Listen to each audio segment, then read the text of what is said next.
پہ بھروسہ کیا جاتا ہے وہ صرف ہمارے رب ہی کی ذات ہے، اور جو اللہ پر بھروسہ کرتا ہے اللہ سبحانہ وتعالیٰ اس کو کافی رہتا ہے۔ آپ دیکھیں کہ جب ہم اپنے معاملات اللہ کے سپرد کر دیتا ہے، بھروسہ کر دیتے ہیں اللہ کے اوپر، تو ہمارا دل کتنا مطمئن ہو جاتا ہے، ہمارے اندر ایک عجیب سی ہمت ہم محسوس کرنے لگ جاتے ہیں۔ اور پھر اسی طرح سے اللہ پر بھروسہ کرنے سے انسان کو دشمنوں سے بھی تو حفاظت ملتی ہے۔ ایک جیسے کہ ایک مشہور واقعے میں ہم دیکھتے ہیں کہ نبی کے صلی اللہ علیہ وسلم ایک غزوے کے بعد دوپہر کو کہیں آرام کر رہے تھے، ایک درخت کے سائے تلے آپ کی تلوار اس درخت سے لٹک رہی تھی، تو اتنے میں ایک دشمن آیا، اس نے وہ تلوار اتار کر آپ کے اوپر سونٹ دی اور آپ سے کہا کہ آپ کو مجھ سے کون بچائے گا؟ آپ نے فرمایا میرا اللہ۔ آپ آپ سوچیں کیسی وہ سچویشن ہوگی، کیسا وہ ماحول ہوگا، اگر ایسا ماحول، اگر ایسی سچویشن ہمارے سامنے آئے تو ہم تو ہر کچھ بولنا ہی بھول جائے۔ اور یہی جو ہے توکل ہے، یہی ایمان کا حصہ ہے، اور جسے وہ ہدایت دے اسے کوئی گمراہ کرنے والا نہیں، کہ اللہ تعالیٰ غالب اور بدلہ لینے والا نہیں ہے۔ اگر آپ ان سے پوچھیں کہ آسمان زمین کو کس نے پیدا کیا ہے تو یقیناً وہ یہی جواب دیں گے کہ اللہ نے۔ آپ ان سے کہے کہ اچھا یہ تو بتاؤ جنہیں تم اللہ کے سوا پکارتے ہو، اگر اللہ تعالیٰ تمہیں نقصان پہنچانا چاہے تو کیا یہ اس کے نقصان کو ہٹا سکتے ہیں؟ کیا اللہ تعالیٰ مجھ پر مہربانی کا ارادہ کرے تو کیا یہ اس کی مہربانی کو روک سکتے ہیں؟ آپ کہہ دیجئے اللہ مجھے کافی ہے، توکل کرنے والے اسی پر توکل کرنے والے جو ہے اسی پر توکل کرتے ہیں۔ سورہ الزمر میں توحید کا ہمیں سبق ملتا ہے، توکل بھی توحید کا ایک حصہ ہے۔ اس توکل کے لیے جو الفاظ استعمال کرنے چاہیے، یہاں پہ ہمیں وہ سکھائے گئے ہیں۔ وہ الفاظ کیا ہے؟ حسبی اللہ، اللہ کافی ہے۔ جب بھی کوئی مشکل ہو، پریشانی ہو، تکلیف ہو، دل اداس ہو رہا ہو، ڈپریشن ہو، تو ہمیں جو کیا پڑھنا چاہیے؟ حسبی اللہ۔ یہ ایک مبارک کلمہ ہے جو دو مقامات پر کہا جاتا ہے، ایک نفع حاصل کرنے کے موقع پر، یعنی جب انسان کو کوئی فائدہ حاصل ہوتا ہے، اور دوسرا نقصان کو دور کرنے کے موقع پر جب انسان کو کوئی نقصان ہوتا ہے۔ ہم دیکھتے ہیں کہ دو عظیم پیغمبروں نے یہ دعا مانگی، ایک تو ابراہیم علیہ السلام نے اس وقت یہ کلمہ پڑھا جب ان کو آگ میں پھینکا جا رہا تھا، اور دوسرا ہمارے نبی صلی اللہ علیہ وسلم نے جب لوگوں نے مسلمانوں کو ڈرانے کے لیے کہا تھا کہ لوگوں نے تمہارے لیے فوج جمع کر لی ہے، تم اس سے ڈرو، تو اس بات نے ان کا ایمان بڑھا دیا، اور انہوں نے کہا کہ ہمارے لیے اللہ ہی کافی ہے اور وہ کارساز ہے۔ تو ہمیں بھی ہر موقع پہ، ہر وقت حسبی اللہ و نعم الوکیل بولنے کی عادت ڈالنی چاہیے۔ کہہ دیجئے کہ اے لوگ، اے میری قوم، تم اپنی جگہ پر عمل کیے جاؤ، میں بھی عمل کر رہا ہوں، ابھی ابھی تم جان لو گے کہ کس پر رسوا کرنے والا عذاب آتا ہے، اور کس پر دائمی مار اور ہمیشگی کی سزا ہوتی ہے۔ تو دنیا آخر میں جو رسوائی ہے وہ اللہ کی عذاب کی شکل میں ہوتی ہے۔ ہم دیکھتے ہیں کہ جس کی انہیں دھمکی دی گئی وہ کفار مکہ کے ساتھ پوری ہو گئی، دنیا میں بھی اللہ نے ان کو عذاب دیا، جیسے کہ وہ قتل کیے گئے، قیدی بنے، بھوک اور قحط میں مبتلا۔ اسی طرح پھر بدر کے میدان میں پہنچے تو وہاں سے بھی انہیں جہنم رسید ہوئی۔ تو اللہ تعالیٰ تو ہمیشہ سے اپنے تو اللہ تو انسان ہمیشہ اللہ سے اپنے گناہوں کی وجہ سے جو سزا آتی ہے اس سے بچنے کی دعا کرتے رہنے چاہیے۔ ہمیں اللہ سے دعا کرنی چاہیے کہ اے اللہ ہمارے تمام معاملات کا انجام اچھا کرے، ہمیں دنیا کی رسوائی اور آخرت کے عذاب سے محفوظ رکھے، آمین۔ آپ پر آپ پر ہم نے حق کے ساتھ یہ کتاب لوگوں کے لیے نازل فرمائے، بس جو لوگ راہ راست پر آ جائے اس کے اپنے لیے نفع ہے، جو گمراہ ہو جائے ان کی گمراہی کا وبال اسی پر ہے، آپ ان کے ذمہ دار نہیں۔ اللہ ہی روحوں کو ان کی موت کے وقت اور جس کی موت نہیں آئی انہیں ان کی نیند کے وقت قبض کر لیتا ہے، پھر جن پر موت کا حکم لگ چکا ہے انہیں تو روک لیتا ہے اور دوسری روحوں کو ایک مقررہ وقت تک کے لیے چھوڑ دیتا ہے۔ غور کرنے والوں کے لیے اس میں یقیناً بہت بڑی نشانی ہے۔ کتنی بڑی نشانی ہے؟ تو اس سے پتہ چلتا ہے کہ جب انسان سوچتا ہے تو وہ بھی جو ہوتی ہے وہ کیا ہوتی ہے؟ موت کی بہن ہوتی ہے۔ لیکن ہم جب سو رہے ہوتے ہیں، ہماری سانس چل رہی ہوتی ہے، ہمارا کھانا ہضم ہو رہا ہوتا ہے، ہماری باڈی ریپیئر ہو رہی ہوتی ہے، اسی وقت ہماری روح بھی کہیں اور اللہ کے حکم سے چلی جاتی ہے۔ تو آپ سوچیں کہ اس میں کتنی بڑی نشانی ہے، تو مقاتل کہتے ہیں اس میں لوگوں کے لیے نشانی ہے جو قیامت کے دن قبر سے اٹھنے کے معاملات میں غور و فکر کرتے ہیں۔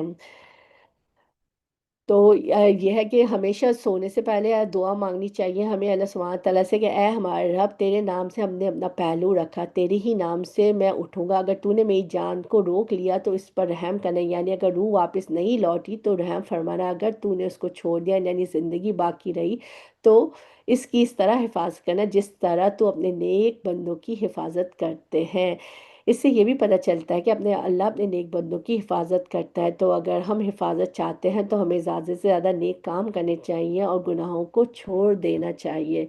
کیا ان لوگوں نے اللہ کے سوا اوروں کو سفارشی مقرر کر رکھا ہے؟ آپ کہہ دیجئے کہ گو کہ کچھ بھی اختیار نہ رکھتے ہو اور نہ عقل رکھتے ہو، کہہ دیجئے کہ تم سفارش کو مختار اللہ کہہ دیجئے کہ تمام سفارش کا مختار اللہ ہی ہے، تمام آسمانوں اور زمین کو راج اسی کے لیے ہے، تم سب اسی کی طرف پھیرے جاؤ گے۔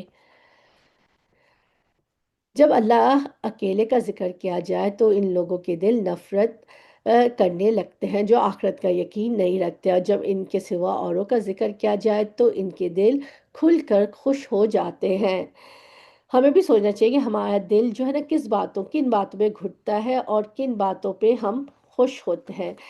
کیا اللہ کے ذکر پر ہمارا دل تو نہیں گھٹتا؟ اتنی دیر سے اللہ کی زبان کی باتیں ہونی ہے، اتنی دیر سے ہمیں پڑھنا پڑ رہا ہے، اتنی دیر سے ہم بیٹھے ہوئے ہیں، یا ہمارا دل مطمئن ہوتا ہے؟ مشرک کیا کرتے تھے؟ غیر اللہ کے ذکر سے خوش ہوتے تھے، اللہ کے ذکر پر ان کے دل گھٹ جاتے تھے۔ اب ہم دیکھیں کہ اپنی عام جو زندگی میں ہم کون سی چیزیں ہیں جن کے ذکر سے ہم خوش ہوتے ہیں؟ یقیناً وہ چیزیں ہوں گی جو ہمیں بہت زیادہ پسند ہوتی ہیں، اور وہ کون سی چیزیں جن کا نام سنتے ہی ہمارے اندر وحشت اور گھبراہٹ طاری ہو جاتی ہے؟ تو اس سے بھی ہم اپنا جائزہ لے سکتے ہیں کہ ہم کہاں کھڑے ہیں، ہمارے اندر ایمان کتنا ہے، ہماری دلچسپیاں کیا ہے۔ تو ایمان والے جو ہیں وہ دن کے مختلف اوقات میں اللہ کو یاد کرتے ہیں، اس کی طرف رجوع کرتے ہیں، خوش ہوتے ہیں۔ مثلا آپ صبح اٹھتے ہیں تو آپ کیا کرتے ہیں؟ اللہ کو یاد کرتے ہیں، اذان سنتے ہیں تو ہمیں اللہ کی یاد آ جاتی ہے، وضو کرتے ہیں تو ہم بسم اللہ پڑھ کے اللہ سبحانہ تعالیٰ کو فوراً یاد کرتے ہیں، پھر اللہ کا ذکر کرتے ہیں، اور نماز خود بھی جو ہے اللہ کو یاد کرنے کا ذریعہ ہے۔ اور پھر نماز کے بعد جو ذکر کرتے ہیں، صبح شام کے اذکار کرتے ہیں، کھانے پینے، اگر ہم سوچیں کہ اگر ہم ان سب چیزوں کو اپنا معمول بنا لیں تو ہم ایک دن میں کتنا زیادہ اللہ سبحانہ تعالیٰ کا ذکر کر سکتے ہیں۔ آپ کہہ دیجئے کہ اے اللہ، آسمان و زمین کے پیدا کرنے والے، چھپے کھلے کے جاننے والے، تو ہی اپنے بندوں میں ان امور کا فیصلہ فرمائے گا جس میں وہ الجھ رہے ہیں۔ اگر ظلم کرنے والوں کے پاس وہ سب کچھ ہو جو روئے زمین پر ہے، اور اس کے ساتھ اتنا ہی اور ہو، تو بھی بدترین سزا کے بدلے میں قیامت کے دن یہ سب کچھ دے دیں، اور ان کے سامنے اللہ کی طرف سے وہ ظاہر ہوگا جس کا گمان بھی انہیں نہ تھا، اور جو کچھ انہوں نے کیا تھا ان کی برائیاں ان پر کھل پڑی، اور جس کا وہ مذاق اڑاتے تھے وہ انہیں گھیر لے گا۔ انسان کو جب کوئی تکلیف پہنچتی ہے تو ہمیشہ پکارنے لگتا ہے، پھر جب ہم اسے اپنی طرف سے کوئی نعمت عطا فرما دیں تو کہنے لگتا ہے کہ اسے تو محض میرے علم کی وجہ سے دیا گیا تھا، بلکہ یہ آزمائش ہے۔ لیکن ان میں سے اکثر لوگ بے علم ہیں۔ دنیا میں بھی انسان بڑی ہی غلط فہمیوں کا شکار رہتا ہے، جب اس کو کوئی نعمت ملتی ہے، کوئی کامیابی ملتی ہے تو کیا کہتا ہے کہ اسے تو میرے تجربے کی، میرے علم کی وجہ سے ملا ہے۔ حقیقت میں یہ جو ہے یہ ایک فتنہ ہے کہ ہر نعمت جو ہے وہ بھی اللہ سبحانہ تعالیٰ کسی کو نعمت دے کے آزماتا ہے تو کسی سے نعمت لے کے آزما رہا ہوتا ہے۔ تو ہمیں بھی چاہیے کہ ہر چیز کا جو ہے تعلق جو ہم اللہ سبحانہ تعالیٰ سے جوڑیں۔ اگر ہمیں قرآن کی نعمت ملی ہے تو اس میں بھی ہمارا امتحان ہے کہ ہم اس میں جو پڑھ لیے رہے ہیں، جو سن رہے ہیں، اس پہ ہم عمل کتنا کرتے ہیں، اپنی زندگی کو ہم نے کتنا بدلنے کی کوشش کی۔ اکثر لوگ اس نقطے کو نہیں جانتے ہیں، جانتے اور سمجھتے کہ نعمت آزمائش ہے، انسان کا امتحان ہے، جس کی وجہ سے اللہ تعالیٰ انہیں ڈھیل دے کر رہا ہے اور پھر وہ اچانک اسے پکڑ لے گا۔ ہم دورہ قرآن کر رہے ہیں، ہم پڑھ رہے ہیں، تو ہمیں چاہیے کہ ہم اپنے لیے عمل کے پہلو نکالیں اور اس کو اپنی زندگی میں نافذ کرنے کی کوشش کریں۔ ان سے اگلے بھی یہی بات کہہ چکے ہیں، بس ان کی کارروائی ان کے کچھ کام نہ آئی، پھر ان کی تمام برائیاں ان پر آ پڑی اور ان میں سے بھی جو گناہ گار ہیں ان کی ہوئی برائیاں بھی ان پر آ پڑیں گی۔ یہ یہ ہرا دینے والے نہیں، کیا انہیں یہ معلوم نہیں کہ اللہ تعالیٰ جس کے لیے چاہتا ہے روزی کشادہ کرتا ہے اور تنگ بھی؟ ایمان لانے والوں کے لیے اس میں بڑی نشانیاں ہیں۔ میری جانب سے کہہ دو کہ اے میرے بندو جنہوں نے اپنی جانوں سے پر زیادتی کی ہے، تم اللہ کی رحمت سے نا امید نہ ہو جاؤ، بالیقین اللہ تعالیٰ سارے گناہوں کو بخش دیتا ہے، اور واقعی وہ بڑی بخشش بڑی رحمت، اللہ سبحانہ تعالیٰ بڑی ہی بخشش اور بڑی ہی رحمت والی ہے۔ یعنی اللہ تعالیٰ اگلے پچھلے سارے گناہوں کو معاف کر سکتا ہے، جیسا کہ حدیث میں آتا ہے کہ ایک شخص کے سارے گناہ معاف کر دیے گئے اس بنا پر کہ اس نے لوگوں کے راستے سے کانٹے دار شاخ ہٹائی تھی، لوگوں کو تکلیف سے بچایا تھا، اس بنا پر اس کے گناہ معاف کر دیے گئے۔ اسی طرح چھوٹے گناہوں کے علاوہ بھی اللہ تعالیٰ بڑے بڑے گناہوں کو بھی معاف کر دیتا ہے، جیسے زنا کرنے والا جب زنا کرتا ہے تو مومن نہیں رہتا، چوری کرنے والا جب چوری کرتا ہے تو مومن نہیں رہتا، شراب پینے والا جب شراب پیتا ہے تو مومن نہیں رہتا، لیکن پھر بھی اس کے لیے توبہ کا دروازہ کھلا ہے۔ اگر کوئی شرمندہ ہو کر واپس پلٹتا ہے اور اللہ سے معافی مانگتا ہے، آئندہ نہ کرنے کا عہد کرتا ہے، تو اللہ تعالیٰ اس کو معاف کر دیتا ہے۔ لوگوں کو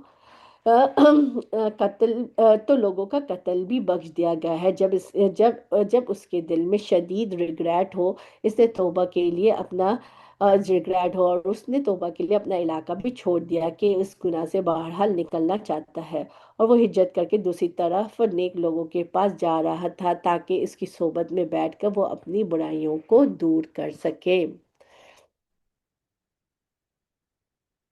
تم سب اپنے پروردگار کی طرف جھک پڑو، اس کے حکم برداری کیے جاؤ، اس سے قبل کہ تمہارے پاس عذاب آ جائے اور پھر تمہاری مدد نہ کی جائے۔ یعنی توبہ میں دیر نہیں کرنی چاہیے، بار بار اللہ کی طرف رجوع کرنا چاہیے، بار بار پلٹنا چاہیے، بار بار اپنے اسلام کو اپنے مومن بننے کا اللہ سبحانہ تعالیٰ سے اقرار کرنا چاہیے، اللہ کی مدد کے لیے دعا کرنی چاہیے، اور اپنے آپ کو اللہ سبحانہ تعالیٰ کے حوالے کر دینا چاہیے۔ سوچیں کہ ہم اللہ سبحانہ تعالیٰ کو اپنے رب کو چھوڑ کے کہیں بھی نہیں جا سکتے ہیں، ہر چیز میں ہم اپنے رب کے محتاج ہیں، اور پیروی کرو اس بہترین چیز کی جو تمہارے پروردگار کی طرف سے نازل کی گئی ہے، اس سے پہلے کہ تم پر اچانک عذاب آ جائے اور تمہیں اطلاع بھی نہ ہو۔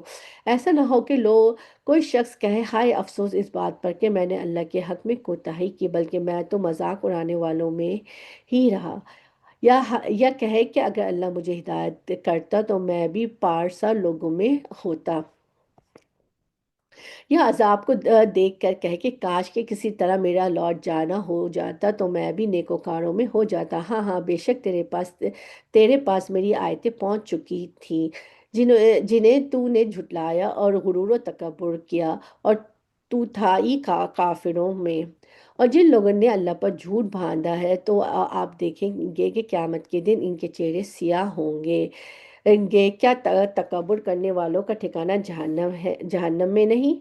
اور جن لوگوں نے پرہیزگاری کی انہیں اللہ تعالیٰ ان کی کامیابی کے ساتھ بچا لے گا، اور انہیں کوئی دکھ چھو بھی نہ سکے گا، اور نہ ہی وہ کسی طرح غمگین ہوں گے۔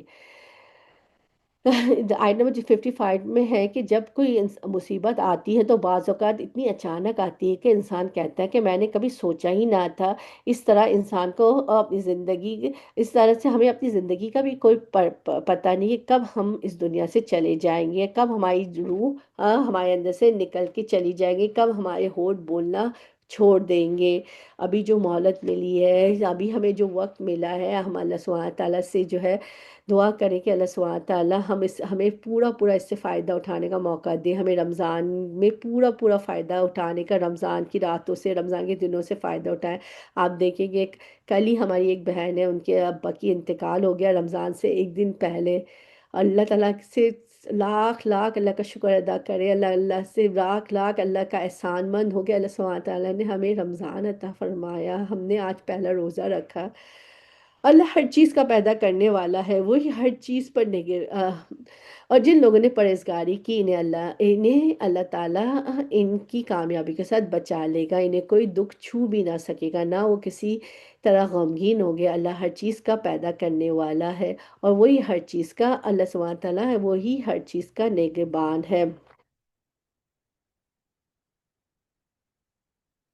آسمان اور زمین کی کنجیوں کا مالک وہی ہے، جن جن لوگوں نے اللہ کی آیتوں کا انکار کیا وہی خسارہ پانے والے ہیں۔ آپ کہہ دیجئے کہ اے جاہلو، کیا تم مجھ سے اللہ کے سوا اوروں کی عبادت کو کہتے ہو؟ یقیناً تیری طرف بھی اور تجھ سے پہلے کی طرف بھی وہی کی گئی ہے۔ اگر تو نے شرک کیا تو بلا شبہ تیرا عمل ضائع ہو جائے گا، اور بالیقین تو ضیاء کاروں میں سے ہو جائے گا۔ بلکہ تو اللہ ہی کی عبادت کر اور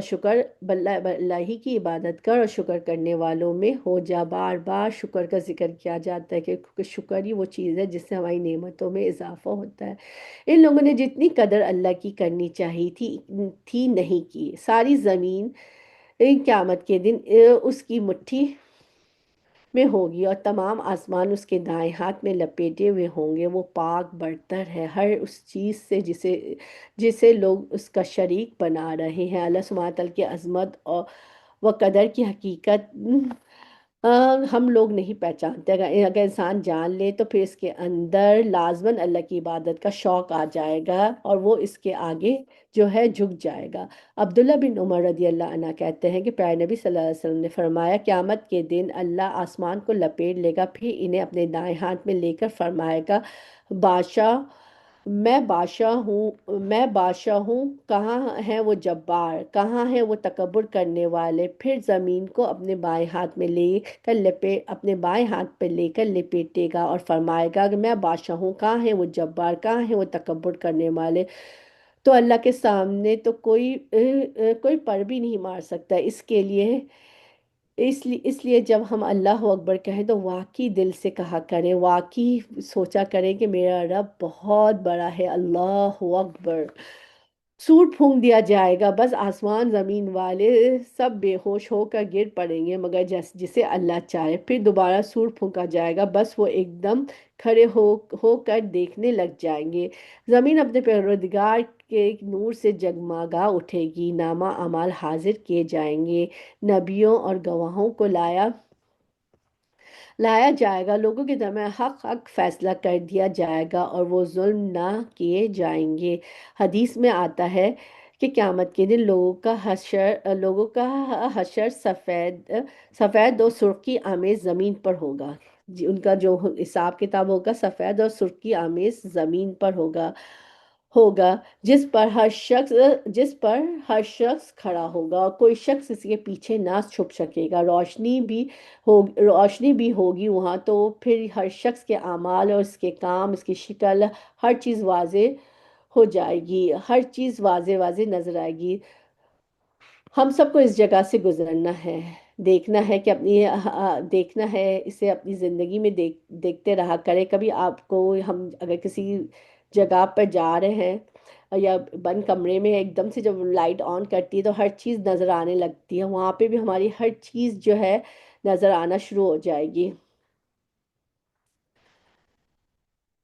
اور یہ جو ہے اللہ سبحانہ تعالیٰ کا یہ وعدہ ہے، یہ سچا وعدہ ہے۔ جو لوگ اس دن کو یاد رکھتے ہیں، پھر اس کی تیاری کرتے ہیں، پھر ان کو کوئی ڈر نہ ہوگا، اور وہ امن میں ہوں گے۔ اس دن کی گھبراہٹوں میں وہ لوگ کون ہوں گے؟ امن میں ہوں گے۔ اور جب اللہ تعالیٰ قیامت کے دن لوگوں کا فیصلہ کرنے آئیں گے، تب زمین اس کے نور سے روشن ہوگی۔ زمین پر روشنی سورج اور چاند کی وجہ سے نہیں ہوگی، کیوں کہ سورج چاند تو لپیٹ دیے ہی جائیں گے، ان کی بھی روشنی ختم ہو جائے گی۔ لیکن یہ جو روشنی کس کی ہوگی؟ اللہ کی نور کی وجہ سے ہوگی۔ اور جس شخص نے جو کچھ کیا پھر بھرپور دے دیا جائے گا۔ جو کچھ لوگ کر رہے ہیں وہ بخوبی جاننے والا ہے۔ کافروں کے غول جہنم کی طرح ہنکائے جائیں گے۔ جب وہ اس کے پاس پہنچ جائیں گے، اس کے دروازے ان کے لیے کھول دیے جائیں گے۔ وہاں کے نگہبان ان سے سوال کریں گے کہ کیا تمہارے پاس تم میں سے رسول نہیں ہے جو تم پر تمہارے رب کی آیتیں پڑھتے اور تمہیں اس دن کی ملاقات سے ڈراتے؟ یہ جواب دیں گے، ہاں درست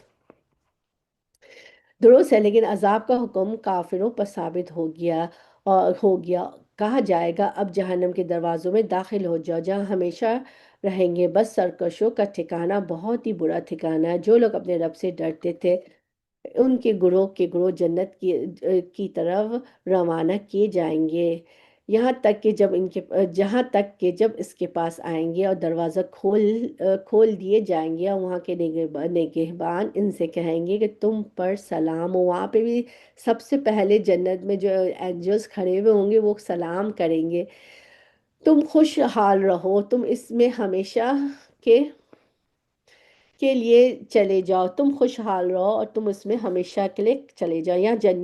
یہاں جنتیوں کے بھی گروہوں کا ذکر کیا گیا ہے، ان کے تقوی کے لیول کے اعتبار سے ان کے گروہ ہوں گے، یعنی کہ گروپس میں لوگ جائیں گے۔ ابو ہریرہ رضی اللہ عنہ کہتے ہیں نبی کے صلی اللہ علیہ وسلم نے فرمایا پہلی جماعت جو جنت میں داخل ہوں گے ان کے چہرے چودھویں رات کے چاند کی طرح چمکتے ہوں گے، جو ان کے بعد داخل ہوں گے وہ جگمگاتے ستاروں کی طرح ہوں گے ان سب کے دل الفت اور محبت میں ایک ایک شخص کی طرح ہوں گے، ان میں سے نہ کسی کو کسی بات ان میں سے نہ کسی کا بات میں اختلاف ہوگا، نہ باہم دشمنی ہوں گے، یعنی ان کے دل صاف ہوں گے۔ جنت والوں کو یہی نہیں پتا ہوگا کہ ایک دوسرے سے کیسے بیڈ ورڈز کس طرح سے بولے جائے، دوسرے کی فیلنگز کیسے ہرٹ کی جائے، کیونکہ وہاں پہ سلامتی ہی سلامتی ہو گئی۔ یہ اہل جنت کی شان ہے کہ آپس میں نہ دل میں کوئی بات ہے، نہ زبان پہ کوئی بات ہے، نہ ہی کوئی کلیش ہوگا، بلکہ ایک دل کی طرح ہوں گے اور ایک دوسرے سے محبت کرتے ہوں گے۔ جنت کا دروازہ سب سے پہلے رسول اللہ صلی اللہ علیہ وسلم کے لیے کھولا جائے گا۔ آپ صلی اللہ علیہ وسلم نے فرمایا قیامت کے دن جنت کے دروازے میں قیامت کے دن جنت کے دروازے پر آؤں گا، اسے کھولوں گا، پھر جنت کا دروگا کہے گا آپ کون ہیں؟ میں کہوں گا محمد صلی اللہ علیہ وسلم، مجھے آپ سے پہلے کسی کے لیے دروازے کھولنے کا حکم نہیں دیا گیا، یعنی آپ صلی اللہ علیہ وسلم ہی سب سے پہلے ابتدا اوپننگ کریں گے، سب سے پہلے آپ صلی اللہ علیہ وسلم ہی انٹر ہوں گے اور آپ صلی اللہ علیہ وسلم کی امتی ساتھ ہی داخل ہوں گے، اور اس وقت وہ کیا کہیں گے؟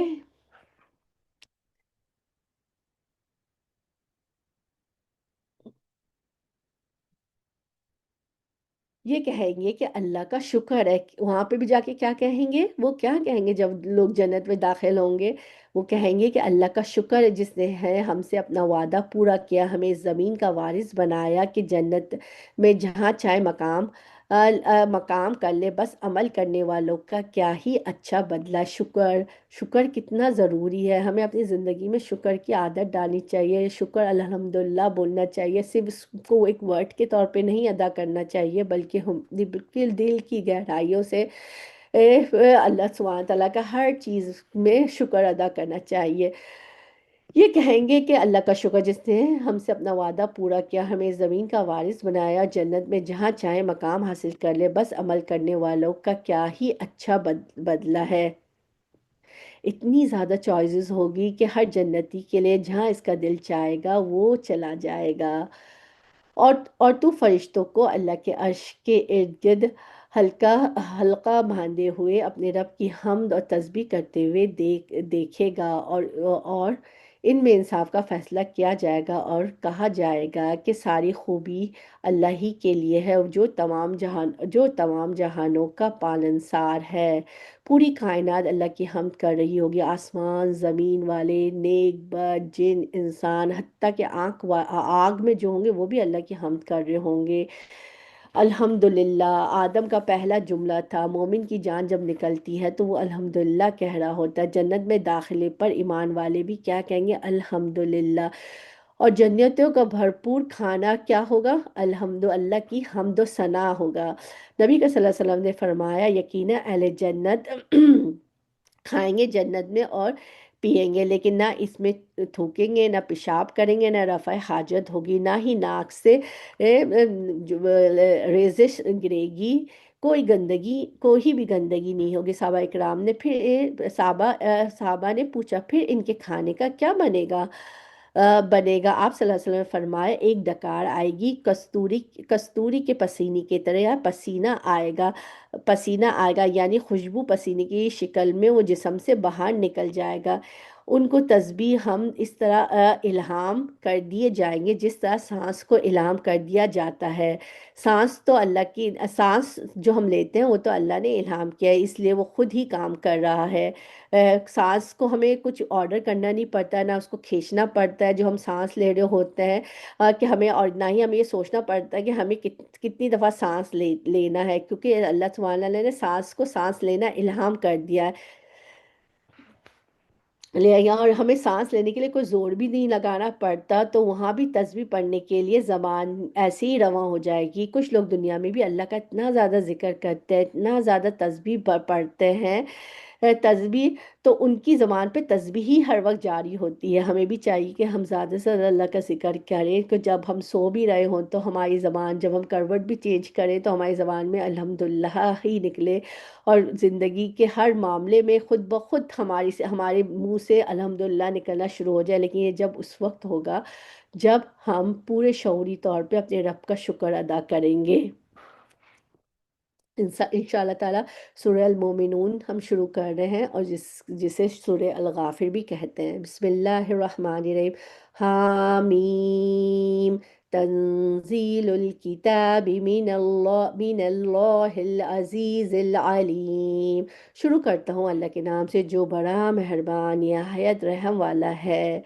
ہم اس کتاب، حامیم، اس کتاب کا نازل فرمانا اس اللہ کی طرف سے ہے جو غالب اور دانا ہے، گناہ کا بخشنے والا، توبہ کا قبول فرمانے والا، سخت عذاب والا، انعام و قدرت والا، جس کے سوا کوئی معبود نہیں، اسی کی طرف واپس لوٹنا ہے۔ توبہ کرنے والے گناہ گار کے لیے دو رحمتیں ہیں، ایک یہ کہ اللہ اس کی توبہ قبول کرتا ہے، دوسرا یہ کہ اس کی توبہ کو نیکی میں بدل دیتا ہے۔ اگر وہ نادم ہو تو اس کے نامہ اعمال سے بھی مٹا دیا جاتا ہے، وہ ایسے ہی ہو جاتا ہے جیسے اس نے کبھی گناہ کیا ہی نہیں۔ اللہ سبحانہ وتعالیٰ ہمارے گناہوں کو اس طرح سے معاف کر دیتا ہے، لیکن ہم انسان لوگوں کی غلطیوں کو معاف نہیں کرتے۔ ہم ان سے کہتے ہیں کہ ہم جو ہمارے معاشرے میں کچھ ورڈز ایسے سننے میں آتے ہیں کہ آپ میرے جنازے میں بھی شریک نہیں ہونا، میرا منہ بھی نہیں دیکھنا، میرے گھر پہ بھی نہیں آنا۔ ہم کیا ہیں جبکہ ہمارا رب ہمارے گناہوں کو بخش دیتا ہے، اور اس سے کہا جا رہا ہے کہ یہ اللہ کی رحمت ہے کہ وہ گناہ کو معاف بھی کر دیتا ہے، اس کو نیکی میں بدل دیتا ہے، اور نامہ اعمال سے مٹا دیتا ہے، وائڈ آؤٹ کر دیتا ہے۔ تو ہم اپنے دلوں سے لوگوں کی غلطیوں کو معاف کیوں نہیں کر پاتے؟ اللہ تعالیٰ کی آیتوں میں وہی لوگ جھگڑتے ہیں جو کافر ہیں۔ بس ان لوگوں کا شہروں میں چلنا پھرنا آپ کو دھوکے میں نہ ڈالے۔ قوم نوح نے، اس کے بعد کے گروہ نے بھی جھٹلایا تھا، اور ہر امت نے اپنے رسول کو گرفتار کر لینے کا ارادہ کیا، اور باطل کے ذریعے کج بحثیاں کی تاکہ ان سے حق کو بگاڑ دے۔ بس میں نے ان کو پکڑ لیا، سو میری طرف سے کیسی سزا ہوئی۔ اسی طرح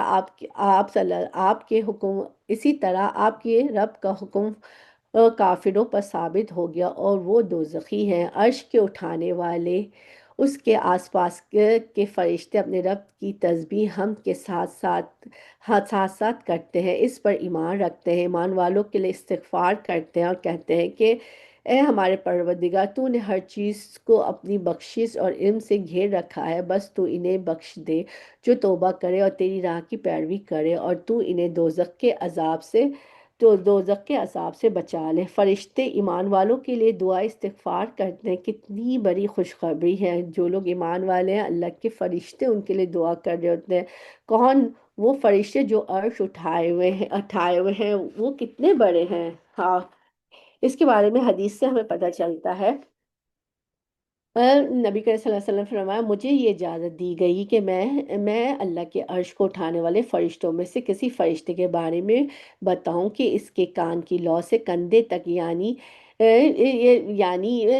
کان کی لو سے کندھے تک کا درمیان کا فاصلہ 700 سال کے مسافت جتنا ہے، جتنا انسان 700 سال چلتا ہے، یعنی اتنی لمبی گردنیں ہیں ان کی تو ہاتھ پاؤں اور باقی جسم کتنا بڑا ہوگا جو عرش اٹھائے ہوئے ہیں۔ عرش ساری مخلوق میں سے زمین، آسمان، کرسی اور دیگر مخلوق سے بڑی مخلوق ہے، ساری مخلوق کی چھت ہے۔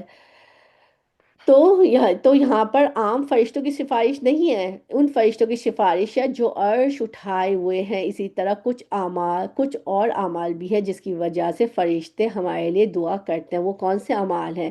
نماز کے بعد جائے نماز میں بیٹھے رہنا، اگر وقت اجازت دے اور کام اور فراغت ہو، کیونکہ کچھ لوگ تو سلام پھیرنے کے بعد ہی فوراً ہی اٹھ کھڑے ہو جاتے ہیں، تو سکون سے تھوڑا سا ٹائم نکالے، نماز پڑھنے کے بعد جا نماز میں بیٹھے، تسبیح پڑھے، اچھی سی دعائیں کریں، اللہ کا ذکر کریں، اس کی حمد و ثنا بیان کریں، کیونکہ یہ والا یہ جو کام ہے یہ بھی ان کاموں میں سے ایک ہے جس کے لیے جو حامل عرش جو فرشتے اٹھائے ہوئے ہیں اللہ کا عرش، وہ ہمارے لیے دعا کرتے ہیں۔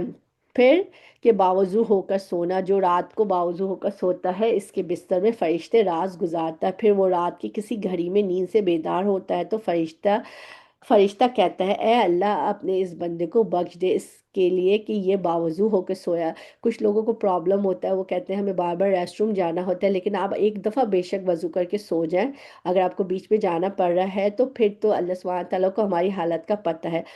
پھر اگر بیمار ہو تو اس کی عیادت کے لیے، پھر اگر بیمار کوئی ہوتا ہے تو اس کی عیادت کے لیے جانے والوں کے لیے 70,000 فرشتے صبح کے وقت اگر کوئی عیادت کے گیا ہے تو شام تک دعائیں کرتے، کتنے ہزار فرشتے دعا کر رہے، تو آپ سوچیں اگر ہم کسی کی عیادت کے لیے جا رہے ہیں، ہمارے ہمارے ساتھ کا 70,000 لوگ بھی جا رہے ہو، امیجن کریں ہم جب جا رہے ہوتے ہیں تو 70,000 فرشتے اگر ہم صبح میں جاتے ہیں تو شام تک ہمارے لیے دعا کرتے ہیں، اگر ہم شام تک جاتے ہیں تو وہ صبح تک ہمارے لیے دعا کرتے ہیں۔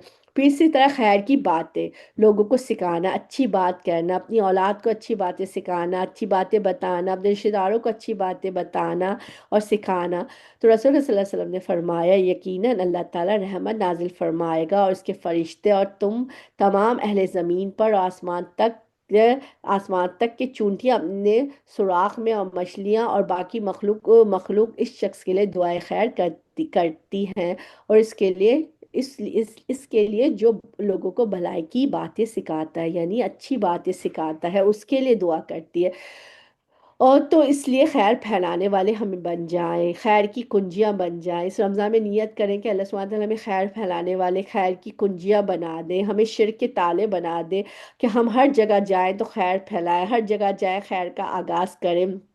پھر اسی طرح آج کل دیکھیں سحری کرنے والوں پر بھی اللہ تعالیٰ رحم کرتے ہیں، فرشتے جو ہیں ان کے لیے دعا کرتے ہیں۔ پھر اسی طرح کسی کی غیر موجودگی میں اس کے لیے دعا کرنے والوں کے لیے بھی فرشتہ مقرر ہے، جو مسلمان پیٹھ پیچھے کسی مسلمان کے لیے دعا کرتا ہے تو فرشتہ ساتھ ساتھ کہتا ہے تجھے بھی ایسا ہی ملے، بالکل جیسے تو نے اپنے بھائی کے لیے دعا کی ہے۔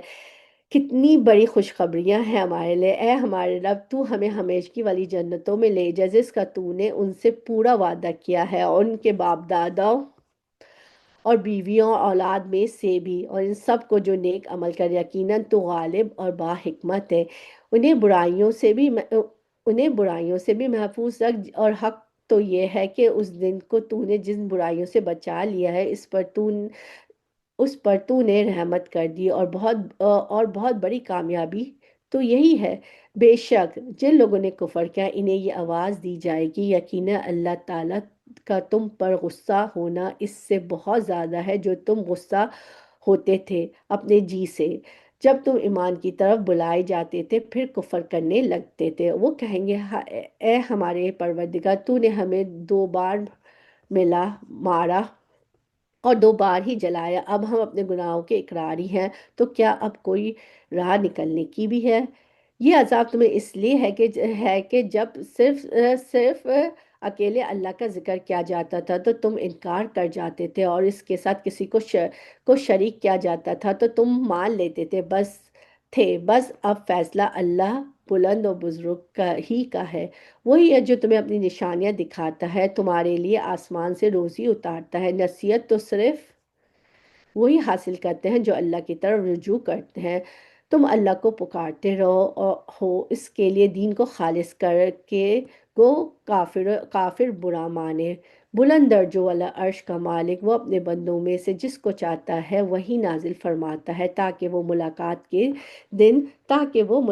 کے دن سے ڈرائے۔ وہ کون سا دن ہے؟ یا قیامت کا دن ہے۔ اللہ سبحانہ تعالیٰ اپنے عرش پر عرش پر مستوی ہے، اور اللہ نے اپنے ہاتھ سے عرش کی تخلیق کی۔ حدیث میں آتا ہے کہ اللہ نے چار چیزوں کو اپنے ہاتھ سے بنایا: عرش، قلم، آدم اور جنت عدن، اور باقی مخلوق کو کن کہہ کر تو وہ ہو گئی۔ اللہ کے عرش کی مقدار کو اس کے سوا کوئی نہیں جانتا کہ وہ کتنا بڑا ہے، اور کرسی اس کے قدم رکھنے کی جگہ ہے۔ عرش تمام مخلوق سے اونچا ہے۔ اللہ نے ساتوں آسمان سے اوپر پانی بنایا ہے، اور پانی کے اوپر عرش ہے، یعنی اگر ہم آسمان کو دیکھتے ہیں کہ اس کے اوپر ایک اور ایک اور ایک اور ایک، اور اس کے اوپر ایک اور جیسے سات آسمان، اور اس کے اوپر عرش۔ جنت کے 100 درجے ہیں، نبی کے صلی اللہ علیہ وسلم نے فرمایا جنت کے 100 درجے ہیں، ہر دو درجوں کے درمیان 100 سال کا فاصلہ ہے، جیسے زمین اور آسمان کے درمیان۔ فردوس اس کا اعلیٰ ترین مقام ہے، اس لیے ہمیں دعا کرنی چاہیے: اللہم انی اسألک الجنت الفردوس۔ اس سے جنت کی 4 نہریں نکلتی ہے، اس کے اوپر عرش ہے۔ جب بھی ہم اللہ سے سوال کریں، جنت الفردوس کا سوال کریں۔ ذرا سوچیں کہ حضرت آسیہ کتنی عقل مند عورت تھی، ان کے پاس جو تھی فرعون کی بیوی تھی، دربار میں ہر چیز ان کو میسر ہوگی، ہر نعمتیں ان کو ہوگی، لیکن انہوں نے ان نعمتوں کو چھوڑ کے اللہ سبحانہ تعالیٰ سے کیا دعا کی؟ رب ابنی لی عندک بیتا فی الجنہ، اللہ سبحانہ تعالیٰ میرے لیے جنت میں ایک گھر بنا۔ ابو ہریرہ رضی اللہ کہتے نے فرمایا، جب تم اللہ سے سوال کرو تو جنت الفردوس کرو، کیوں کہ وہ جنت کا بہترین اور بلند ترین حصہ ہے، اور اس کے اوپر رحمان کا عرش ہے، اس سے جنت کی نہریں نکلتی ہیں۔ عرش بہت بلند ہے، اور رب اس سے بھی بلند ہے۔ عرش کے اوپر کتاب بھی ہے، کون سی؟ لوح محفوظ۔ تو ہم اللہ کے بارے میں سوچیں تو اس طرح سوچا کریں کہ کتنا بلند، کتنا بڑا ہے۔ عرش پر بلند اس اعتبار سے بھی ہے، اس اعتبار سے بھی، اور عظمت والا، اور اس کی شان بڑی بلند ہے، یعنی عرش پہ بلند اس اعتبار سے بھی کہ اللہ کی شان اور اس کی عظمت بہت زیادہ بلند ہے۔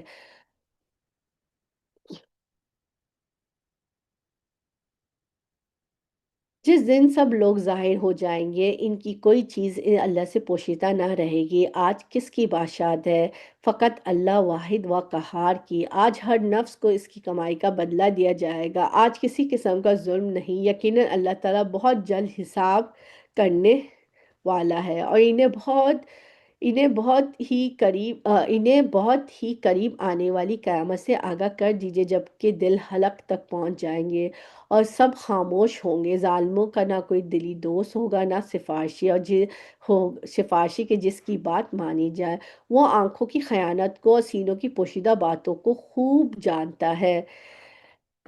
بار بار یہی بات بتائی جاری ہے کہ اچھے عمل کر کے، اور نبی صلی اللہ علیہ وسلم فرماتے ہیں کہ اے میرے بندو، یہ تمہارے اعمال میں جنہیں تمہارے لیے شمار کر رہا ہوں، پھر میں تمہیں اس کا پورا پورا بدلہ دوں گا۔ جو آدمی بہتر پائے وہ اللہ کا شکر ادا کرے، اور بہتر بدلہ نہ پائے وہ اپنے آپ کو ملامت نہ کرے، یعنی کہ اپنے آپ کو ملامت نہیں کرے کہ اللہ تعالیٰ نے ظلم نہیں کیا تو اللہ تعالیٰ نے ظلم نہیں کیا۔ اللہ تعالیٰ اپنے بندوں پر یہ قیامت کے دن کی بات کہی جا رہی ہے کہ اللہ تعالیٰ ظلم نہیں کرتا، تم کچھ لے کر ہی نہیں آئے ہو، اس لیے اب تمہیں ملا ہی نہیں، تو ہمیں یہاں پہ کام کرنا ہے، یہاں پہ کوششیں کرنی ہے، تاکہ جو ہے ہمیں اللہ تعالیٰ کی نعمتوں کا بھرپور فائدہ حاصل ہو۔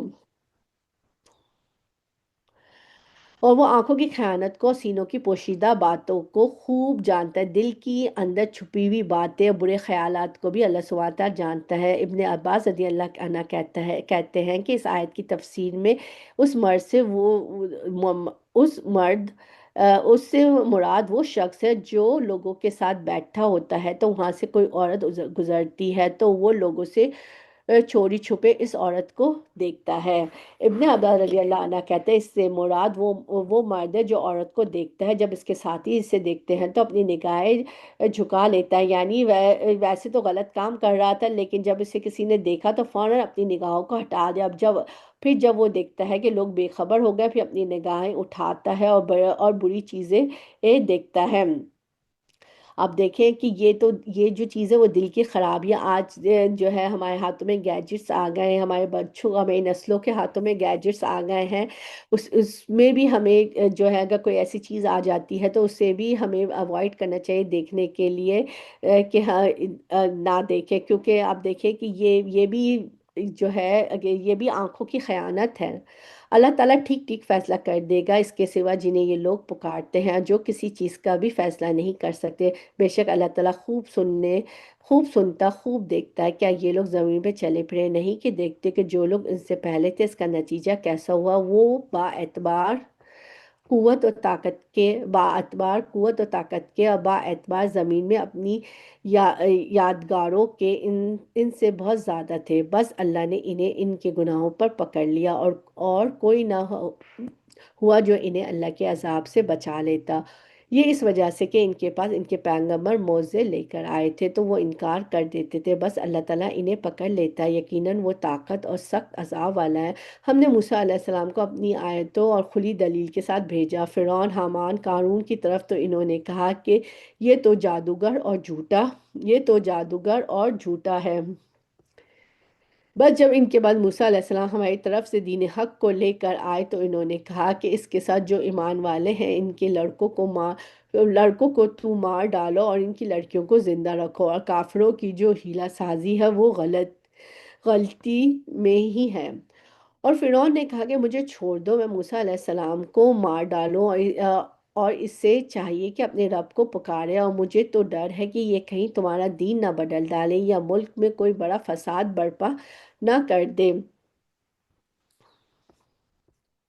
موسیٰ علیہ السلام نے کہا میں اپنے اور تمہارے رب کی پناہ میں آتا ہوں، ہر اس تکبر کرنے والے شخص کی برائیوں سے جو روز حشر پر ایمان نہیں رکھتا، اور مومن شخص نے جو فرعون کے خاندان میں سے تھا اپنا ایمان چھپائے ہوئے تھا، اور کہا کہ کیا تم ایک شخص کو محض اس بات پر قتل کرتے ہو کہ وہ کہتا ہے کہ میرا رب اللہ ہے، اور تمہارے رب کی طرف سے دلیل لے کر آیا ہے؟ اگر وہ جھوٹا ہو تو اس کا جھوٹ اسی پر ہے، اگر وہ سچا تو اس عذاب کا جو تم سے وعدہ کر رہا ہے اس میں سے کچھ نہ کچھ تو تم پر آ پڑے گا۔ اللہ تعالیٰ اس کی رہبری نہیں کرتا جو حد سے گزر جانے والے اور جھوٹے ہوں۔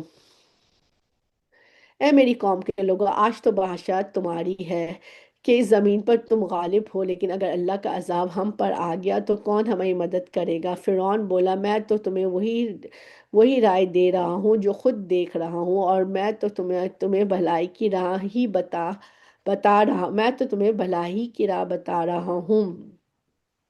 اس مومن نے کہا، اے میری قوم کے لوگوں، مجھے تو اندیشہ ہے کہ تم پر بھی ویسے ہی روز بد عذاب نہ آئے جو اور امتوں پر آیا ہے، جسے امت نو، عاد و سمود اور اس کے بعد والوں کا حال ہوا۔ اللہ اپنے بندوں پر کسی طرح کا ظلم نہیں کرنا چاہتا، اور مجھے تم پر ہانک پکار کے دن کا بھی ڈر ہے،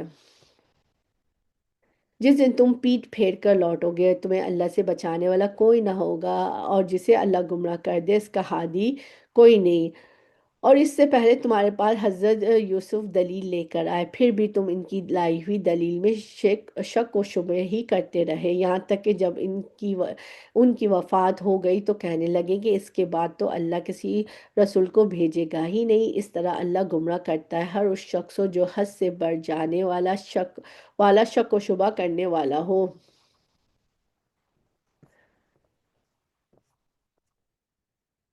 جو بغیر کسی سند کے جو اس کے پاس آئی ہو اللہ کی آیتوں میں جھگڑتے ہیں، اللہ کے نزدیک اور مومنوں کے نزدیک یہ تو بہت بڑی ناراضگی کی چیز ہے۔ اللہ تعالیٰ اسی طرح ہر ایک مغرور سرکش کے دل پر مہر کر دیتا ہے۔ فرعون نے کہا، اے حامان، میرے لیے ایک بالا خانہ بنا، شاید کہ میں آسمان کے جو دروازے ہیں ان دروازوں تک پہنچ جاؤں اور موسیٰ کے معبود کو جھانک لوں، بے شک میں سمجھتا ہوں وہ جھوٹا ہے۔ اور اسی طرح فرعون کی بدکاریاں اور اسے بھلی دکھائی گئی، اور وہ راہ سے روک دیا گیا، اور فرعون کی ہر ہیلہ سازی تباہی میں ہی رہی۔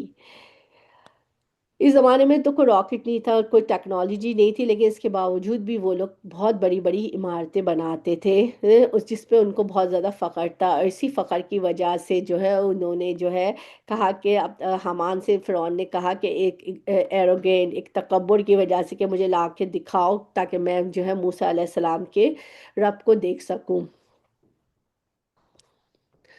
اور اس مومن شخص نے کہا کہ اے میری قوم کے لوگوں، تم سب میری پیروی کرو، میں نیک راہ کی طرف تمہاری رہبری کروں گا۔ اے میری قوم، یہ خیانت، یہ حیات دنیا و متاع فانی ہے، یقین مانو کہ قرار اور ہمیشہ کا ہر تو آخرتی ہے۔ جس نے گناہ کیا اس سے تو برابر برابر کا بدلہ ہی ہے، اور جس نے نیکی کی ہے، خواہ وہ مرد ہو یا عورت ہو، وہ ایمان والا ہو تو یہ لوگ جنت میں جائیں گے، وہاں بے شمار روزی پائیں گے۔ اے میری قوم، یہ کیا بات ہے کہ میں تمہیں نجات کی طرف بلا رہا ہوں اور تم مجھے دوزخ کی طرف بلا رہے ہو؟ تم مجھے یہ دعوت دے رہے ہو کہ میں اللہ کے ساتھ کفر کروں اور اس کے ساتھ شرک کروں جس کا کوئی علم مجھے نہیں، اور میں تمہیں غالب بخشنے والے معبود کی طرف دعوت دے رہا ہوں۔ یہ یقینی امر ہے کہ تم مجھے جس کی طرف بلا رہے ہو وہ تو نہ دنیا میں پکارے جانے کے قابل ہے نہ آخرت میں، اور یہ بھی یقینی بات ہے کہ ہم سب کا لوٹنا اللہ کی طرف ہے، اور حد سے گزر جانے والے ہی یقیناً اہل دوزخ ہے۔ بس آگے چل کر تم میری بات کو یاد کرو، میں اپنا معاملہ اللہ کے سپرد کرتا ہوں، یقینا اللہ تعالیٰ بندوں کا نگران ہے۔ میری نصیحت تمہیں یاد آئے گی، ہاں، ہمیں بھی اپنے معاملات اللہ کے سپرد کر دینے چاہیے۔ جب رات کو سوتے ہیں تو شعوری طور پہ ہمیں دعا مانگنی چاہیے۔ اے اللہ، میں نے اپنا چہرہ تیرے سپرد کر دیا، اپنا معاملہ تجھے سونپ دیا، میں نے تیرے ثواب کی توفیق اور تیرے عذاب کے ڈر سے تجھے ہی پس پناہ بنا لیا ہے، بنا لیا ہے، تجھ سے بھاگ کر کہیں پناہ اور نجات کی جگہ نہیں مگر تیری ہی پاس ہے۔ اے اللہ، میں تیری کتاب پر ایمان لایا جس جسے تو نے نازل کیا، اور تیرے نبی پر ایمان لایا جسے تو نے بھیجا۔ پس پس اسے اللہ تعالیٰ نے تمام بدیوں سے محفوظ کر لیا جو انہوں نے سوچ رکھی تھی، اور فرعون والوں پر بری طرح کا عذاب الٹ پڑا۔ اتنی بری بات، اتنے برے جابر بادشاہ کے دربار، اتنی بڑی بات اس بندے نے کر دی، اور اتنے بڑے جابر بادشاہ کے دربار میں اتنی بڑی تبلیغ کرنا اور پھر بچ جانا۔ آگ آگ ہے جس کے سامنے ہر صبح شام لائے جائیں گے، اور جس دن قیامت قائم ہوگی فرمان ہوگا کہ فرعونیوں کو سخت ترین عذاب میں ڈبو دو۔ فرعون کو ڈبویا گیا، ہاں، غرق کر دیا گیا۔ یہ کون سی جگہ ہے جہاں آگ ہوتی ہے؟ یہ برزخ ہے۔ نبی کے صلی اللہ علیہ وسلم جب معراج پہ تشریف لے گئے تو آل فرعون آگ پر جاتے دکھائے گئے تھے۔ برزخ میں انہیں آگ پر پیش کیا جاتا ہے۔ اس سے قبر کے عذاب کا ثبوت بھی ملتا ہے کہ بہت سے لوگ کہتے ہیں کہ قرآن میں کہاں لکھا ہے کہ قبر کا عذاب ہوتا ہے اور قیامت ہوگی تو کہا جائے گا کہ آل فرعون کو شدید عذاب میں داخل کر دو۔ تو یہ قیامت سے پہلے کا عذاب ہے۔ قبر کی زندگی برحق ہے، وہ دنیا کی زندگی کی طرح سے نہیں ہے، وہ ایک الگ زندگی ہے، وہ برزخ کی زندگی ہے۔ اس میں بھی انسان کو صبح و شام اس کا جنت یا جہنم کا ٹھکانہ دکھایا جاتا ہے، جیسے آل فرعون صبح و شام پیش کیے جاتے ہیں۔ قبر کے اندر مردے کو اگر جنتی ہو تو جنت کا ٹھکانہ، اگر جہنمی ہو تو جہنم کا ٹھکانہ دکھایا جاتا ہے، اور کہا جاتا ہے کہ یہ تیرا ٹھکانہ ہے یہاں تک کہ قیامت کے دن اللہ تجھے اٹھا لے گا۔ تو قبر کے عذاب سے بھی ڈرنا چاہیے، کیونکہ یہ ہمارا پہلا مرحلہ ہے، اس کے لیے اللہ سے دعا کرنی چاہیے۔ ابن عزاز رضی اللہ عنہ کہتے ہیں کہ نبی اکرم صلی اللہ علیہ وسلم کا گزر دو قبروں پر ہوا۔ یہ صحیح بخاری کی روایت ہے۔ ان دو قبروں والوں پر عذاب ہو رہا تھا، کسی بڑی بات پر نہیں ہو رہا تھا۔ آپ صلی اللہ علیہ وسلم نے فرمایا، ان میں سے ایک چغل خوری کرتا تھا، ادھر کی بات ادھر لگاتا تھا اور دو لوگوں میں پھوٹ ڈالتا تھا۔ کتنی چھوٹی سی بات پہ اس کو عذاب ہو رہا تھا، آج ہم دیکھیں کہ سوشل میڈیا پہ ہمارے پاس کوئی بھی میسج آتا ہے بغیر تحقیق کے، بغیر ریسرچ کیے ہوئے ہم اس میسج کو ادھر ادھر پہنچا دیتے ہیں۔ اس کے لیے بھی ہمیں بہت زیادہ احتیاط کرنی چاہیے۔ اور جب کہ دوزخ میں ایک دوسرے سے جھگڑیں گے تو والوں سے کمزور لوگ والوں سے کہیں گے کہ ہم تو تمہارے پیروں تھے، تو کیا اب تم ہم سے اس آگ کا کوئی حصہ ہٹا سکتے ہو؟ وہ بڑے لوگ جواب دیں گے، ہم تو سبھی اس آگ میں ہیں، اللہ اپنے بندوں کے درمیان فیصلہ کر چکا ہے۔ اور تمام جہنمی مل کر جہنم کے دروغہ سے کہیں گے کہ تم ہی اللہ اپنے پروردگار سے دعا کرو کہ کسی وہ کسی دن کو ہمارے عذاب کہ وہ کسی دن تو ہمارے عذاب میں کمی کر دے۔ وہ جواب دیں گے کہ کیا تمہارے پاس تمہارے رسول معجزے لے کر نہیں آئے؟ اور وہ کہیں گے کیوں نہیں؟ وہ کہیں گے پھر تو تم ہی دعا کرو، اور کافروں کی دعا محض بے اثر اور بے راہ ہے۔ یقیناً ہم اپنے رسولوں کی اور ایمان والوں کی مدد زندگانی دنیا میں بھی کریں گے، اور اس دن بھی جب گواہی دینے والے کھڑے ہوں گے۔ جس دن ظالموں کو ان کے عذر معذرتیں کچھ نفع نہ دیں گے، اور ان کے لیے لعنت ہی ہوگی، اور ان کے لیے برا گھر ہوگا۔ ہم نے موسیٰ علیہ السلام کو ہدایت نامہ عطا فرمایا اور بنی اسرائیل کو اس کتاب کا وارث بنایا کہ وہ ہدایت اور نصیحت تھی عقل مندوں کے لیے۔ بس اے نبی تو صبر کر، اللہ کا وعدہ بلا شبہ سچا ہی ہے۔ تو اپنے گناہوں کی معافی مانگتا رہے، اور صبح و شام اپنے پروردگار کی تسبیح اور حمد بیان کرتا رہے۔ بار بار ایک ہی بات ہمیں بتائی جا رہی ہے کہ صبح و شام تسبیح کرنا۔ اب ہم کوشش کریں اس رمضان میں ہم اس کا بطور خاص اہتمام کریں اپنی مصروفیات کے وقت، جو بھی ہمارا مصروفیات کا وقت ہے، تسبیح کے اور ذکر کے لیے بھی ٹائم نکالیں، اللہ سبحانہ تعالیٰ سے خوب خوب دعائیں کریں، صبح و شام کے اذکار پڑھیں۔ وَإِيَّاكَ نَسْتَعِينُ ہے جس میں صبح و شام کی اذکار بیان بتائے جا رہے ہیں۔ اللہ کے ذکر کو، تسبیحات کو، اللہ کی حمد و ثنا کو اپنے معمول کا حصہ بنائے۔ جو لوگ باوجود اپنے پاس کسی سند کے نہ ہونے کے آیت الہی میں جھگڑا کرتے ہیں، ان کے دلوں میں بجز نری برائی کے اور کچھ نہیں، اور وہ اس تک پہنچنے والے ہی نہیں، سو تو اللہ کی پناہ مانگتا رہے، بے شک وہ پورا سننے والا اور سب سے زیادہ دیکھنے والا ہے۔ آسمانوں اور زمین کی پیدائش یقیناً انسان کی پیدائش سے بہت بڑا کام ہے، لیکن یہ اور بات ہے کہ اکثر لوگ بے علم ہیں۔ اندھا اور بینا برابر نہیں، نہ وہ لوگ جو ایمان لائے اور بھلے کام کیے کہ بدکاروں کے برابر ہے۔ تم تم کم نصیحت حاصل کرتے ہو، قیامت بالیقین اور بے شبہ آنے والی ہے، لیکن یہ اور بات ہے کہ بہت سے لوگ ایمان نہیں لاتے۔ قیامت آنے والی ہے، یہ اس کی نشانیوں سے بھی پتہ چلتا ہے، کیونکہ قیامت بہرحال آنے والی ہے۔ نبی کریم صلی اللہ علیہ وسلم نے اس کے آنے کی کچھ علامتیں بتائی تھی۔ آپ صلی اللہ علیہ وسلم نے فرمایا، بے شک قیامت کی علامتوں میں سے یہ ہے کہ صرف اپنے جان پہچان کے آدمیوں کو ہی سلام کرے گا، سب کو نہیں کرے گا۔ اور آج کیا ہوتا ہے، ہم کسی محفل میں جاتے ہیں، کسی پارٹی میں جاتے ہیں، حتیٰ کہ مسجدوں میں ہم جا رہے ہوتے ہیں، صرف ہم اپنے ہی جان پہچان کے لوگوں کو دیکھتے ہیں، ان سے ہاتھ ملاتے ہیں، ان سے گلے ملتے ہیں، ہمیں یہ پرواہ نہیں ہوتی کہ ہمارے برابر میں کون بیٹھا ہوا ہے۔ ایک دفعہ جب ریلائنس اسٹیڈیم میں نماز ہوا کرتی تھی عید کی، تو ایک دفعہ میرا جانا، میں گئی تو میرے برابر میں ایک افریقن امریکن عورت بیٹھی ہوئی تھی، بالکل اکیلی تھی، اس کے ساتھ اس کے بچے تھے۔ جیسے ہی نماز ختم ہوئی، ہم سب لوگ کھڑے ہو کے اپنے جاننے والوں سے گلے ملنے لگے، کوئی اس عورت سے کسی نے گلے نہیں ملا۔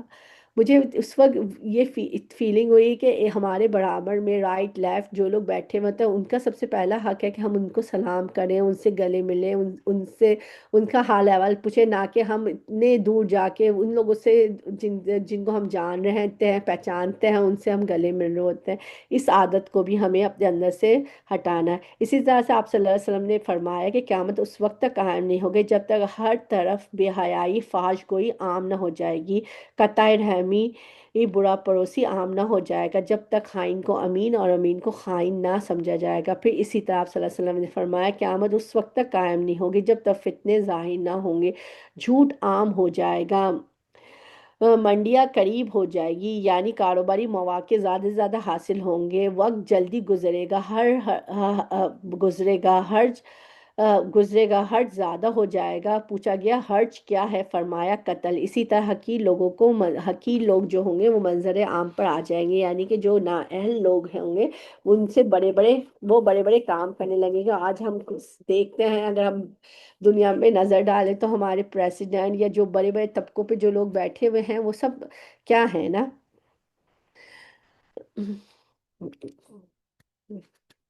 اور تمہارے رب کا فرمان سرزد ہو جائے گا، اور کہ مجھ سے دعا فرمان سرزد ہو چکا ہے کہ مجھ سے دعا کرو، میں تمہاری دعا کو قبول کروں گا۔ یقین مانو کہ جو لوگ میری عبادت سے خود سری کرتے ہیں وہ ابھی ابھی ذلیل ہو کہ جہنم میں پہنچ جائیں گے۔ دعا عبادت ہے، اللہ سے مانگنے والے سے، اللہ سے نہ مانگنے والے سے اللہ ناراض ہوتا ہے۔ دعا لازم ہے۔ آپ صلی اللہ علیہ وسلم نے فرمایا بے شک دعا فائدہ دیتی ہے۔ اس بارے میں جو کچھ نازل ہو چکا ہے، یعنی جو مصیبت آ چکی ہے، اس بارے میں بھی جو نہیں ہوتا، بس اللہ کے بندو تم پر دعا کرنا لازم ہے۔ ہمارے نبی کہہ رہے ہیں کہ تم پر دعا کرنا لازم ہے۔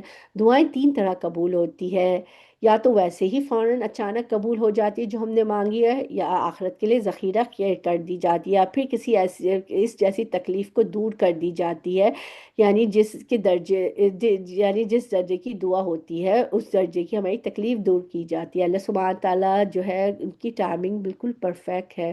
اللہ سبحانہ تعالیٰ کو پتہ ہے کیا چیز ہمارے لیے صحیح کس وقت ہے۔ صحابہ کرام نے عرض کیا اسی طرح تو ہم اس طرح تو ہم بہت زیادہ دعائیں کریں گے۔ آپ صلی اللہ علیہ وسلم فرمایا اللہ اس سے بھی زیادہ کثرت والا ہے اور زیادہ دے سکتا ہے، لیکن یہ دیکھیے کہ جب انسان بندوں سے مانگتا ہے تو بندے تنگ ہونے لگتے ہیں۔ اگر ہم سے کوئی انسان بہت دفعہ مانگ رہا ہوتا ہے، اگر پاکستان میں کوئی ہمارے رشتہ دار ہیں ابراڈ میں ہیں، کچھ لوگوں کا جب فون آتا ہے تو ہمیں پتہ چل جاتا ہے کہ انہوں نے کچھ مانگنے کے لیے ہی فون کیا ہے، اور ہمارا تھوڑا سا دل تنگ ہونے لگتا ہے۔ لیکن اللہ سبحانہ تعالیٰ وہ واحد ذات ہے جس سے جب بھی، جس وقت، جہاں بھی، جب کبھی، جس موقع پہ بھی ہم دعا مانگتے ہیں، اللہ سبحانہ تعالیٰ ہماری اس دعا سنتا ہے۔ وَإِذَا سَأَلَكَ عِبَادِي عَنِّي فَإِنِّي قریب۔ اللہ سبحانہ کہتا ہے کہ پیارے نبی صلی اللہ علیہ وسلم سے کہ جب میرے بندے میرے بارے میں سوال کہیں تو انہیں کہہ دو کہ میں ان کے بہت ہی قریب ہوں، اور قریب ہمیشہ قریب ہے۔ جب بھی میرا بندہ مجھے پکارتا ہے میں اس کی پکار سنتا ہوں۔ اللہ تعالیٰ نے تمہارے لیے رات بنا دی کہ تم اس میں آرام حاصل کرو، اور دن کو دیکھنے والا بنایا۔ بے شک اللہ تعالیٰ لوگوں پر فضل و کرم کرنے والا ہے، لیکن اکثر لوگ شکر گزاری نہیں کرتے۔ اگین بار بار بات آ رہی، شکر گزاری نہیں کرتے۔ یہی اللہ ہے تم سب کا رب، ہر چیز کا خالق، اس کے سوا کوئی معبود نہیں، پھر کہاں تم پھیرے جاتے ہو؟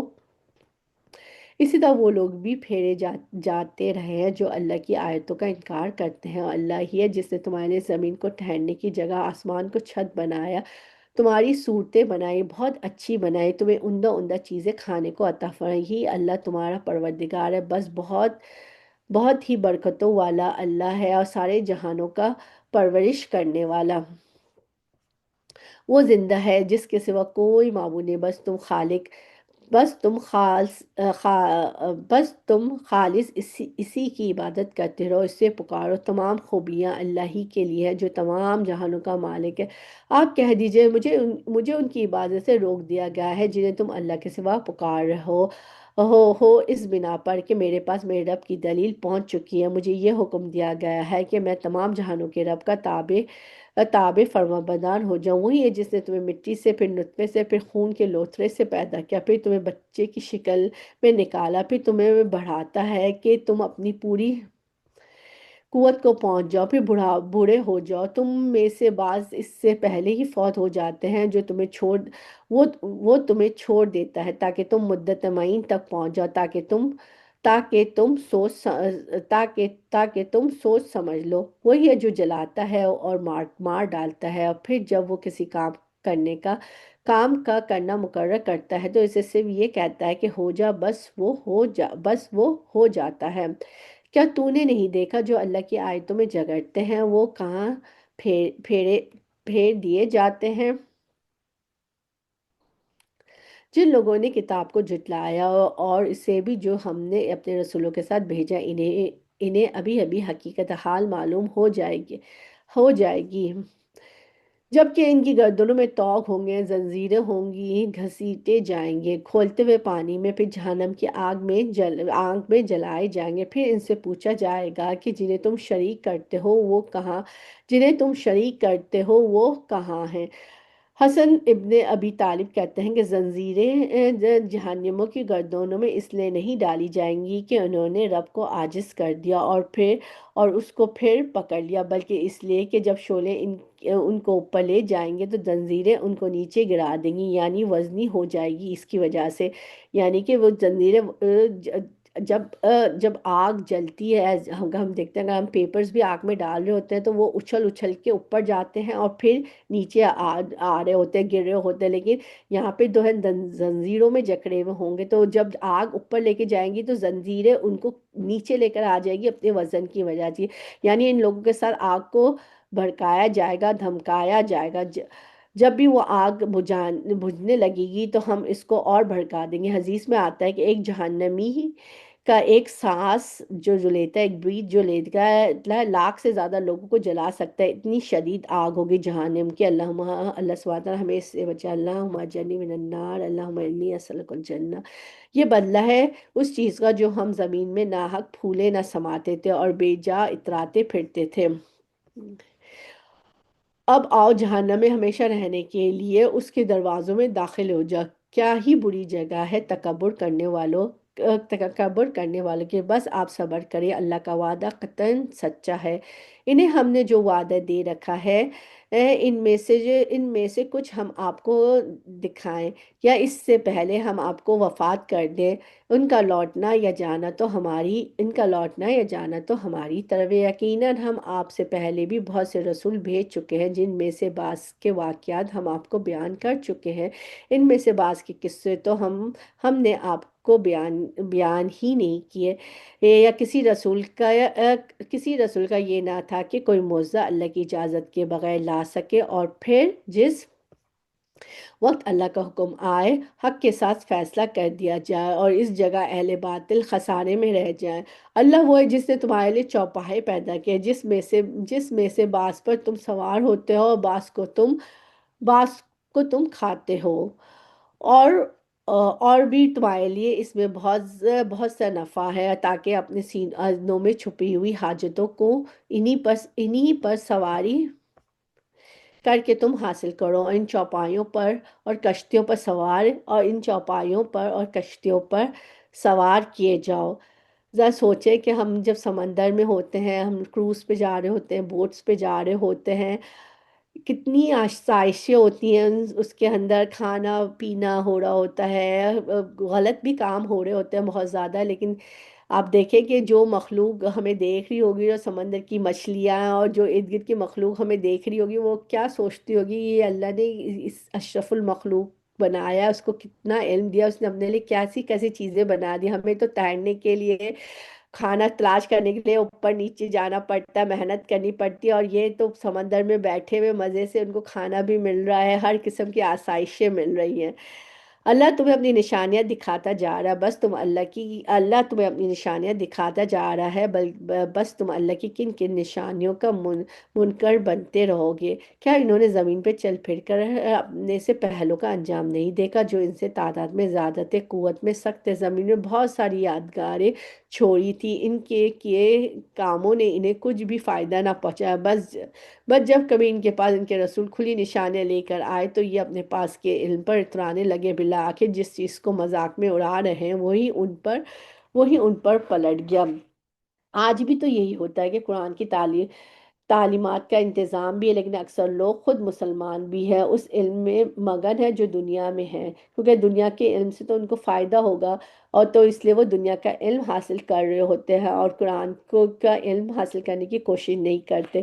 یاد رکھیں کہ ہماری دین اور دنیا کی کامیابی کو دار و مدار اس قرآن کے ذریعے ہے، زیادہ سے زیادہ قرآن سے جڑیں، اور ہمیں اپنی نسلوں کو بھی اس سے جوڑنے کی کوشش کریں، اپنی نسلوں کو بھی اس سے جوڑنے کی کوشش کریں، کیونکہ اگر اس قرآن سے ہمارا تعلق ہو جائے گا اور ہمارے بچوں کا تعلق جڑ جائے گا تو وہ آٹو ریموٹ پہ آ جائیں گے۔ آٹو ریموٹ پہ آنے کا مطلب ہے کہ دنیا میں جب کبھی بھی ان کو کوئی مشکلات پیش آ رہی ہوگی، جب کبھی بھی وہ اپنی راہ سے بھٹک رہے ہوں گے، تو اللہ سبحانہ تعالیٰ ان کو گائیڈنس فراہم کرے گا۔ لیکن جب ہم نے ہی بچوں کے دماغوں میں یہ ڈال دیا ہے کہ دنیا کی یہ تعلیم حاصل کرنے سے اتنا پروفٹ ہوگا، اتنا پیسہ ملے گا، بچوں کا جو ورڈز جو ہوتے ہیں وہ کہتے ہیں ہمیں اس کالج میں، ہائی اسکول سے ہی بچوں کو ان کے مائنڈ میں یہ چیز ڈال دی جاتی ہے کہ اب آپ گریجویٹ کرنے کا اس کالج میں جانے سے آپ کو اتنی اچھی جاب ملے گی، آپ کو یہ کورس لینے سے، یہ پروفیشن اختیار کرنے سے اتنا آپ منی میک کرو گے، اتنا آپ پیسے بناؤ گے۔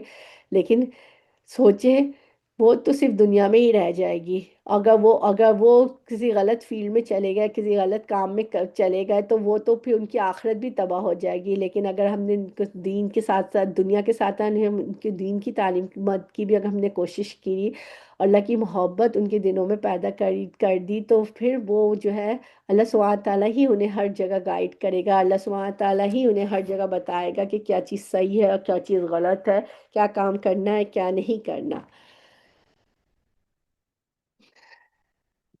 ہمارا عذاب دیکھتے ہی کہنے لگیں گے اللہ واحد پر ہم ایمان لائے، اور جن جن کو ہم اس کا شریک بنا رہے ہیں ہم نے ان سب سے انکار کیا، لیکن ہمارے عذاب کو دیکھنے کے بعد ان کے ایمان نے انہیں نفع نہ دیا۔ اللہ نے اللہ نے اپنا معمول یہی اپنا معمول یہی مقرر کر رکھا ہے کہ جو اس کے بندوں میں برابر چلا آ رہا ہے، اور اس جگہ کافر خراب و خستہ ہوں گے۔ موت کے بعد جو ہے کوئی بھی چیز کام نہیں آئے گی، جو کچھ کرنا ہے اس دنیا میں ہی کرنا ہے، یہیں پہ ہی کرنا ہے۔ بسم اللہ الرحمن الرحیم، سورہ حامیم سجدہ ہم شروع کر رہے ہیں۔ اعوذ باللہ من الشیطان الرجیم، بسم اللہ الرحمن الرحیم، حامیم، تنزیل من الرحمن الرحیم۔ شروع کرتا ہوں اللہ کے نام سے جو بڑا مہربان اور نہایت رحم کرنے والا ہے۔ حامیم، اتاری ہوئی ہے بڑی بڑی مہربان اور بہت رحم والی کی طرف سے۔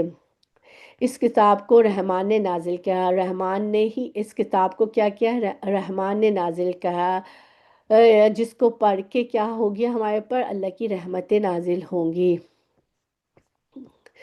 ایسی کتاب جس کی آیتوں کی واضح تفصیل کی گئی ہے، اس حال میں کہ قرآن عربی زبان میں اس قوم کے لیے جو جانتی ہے۔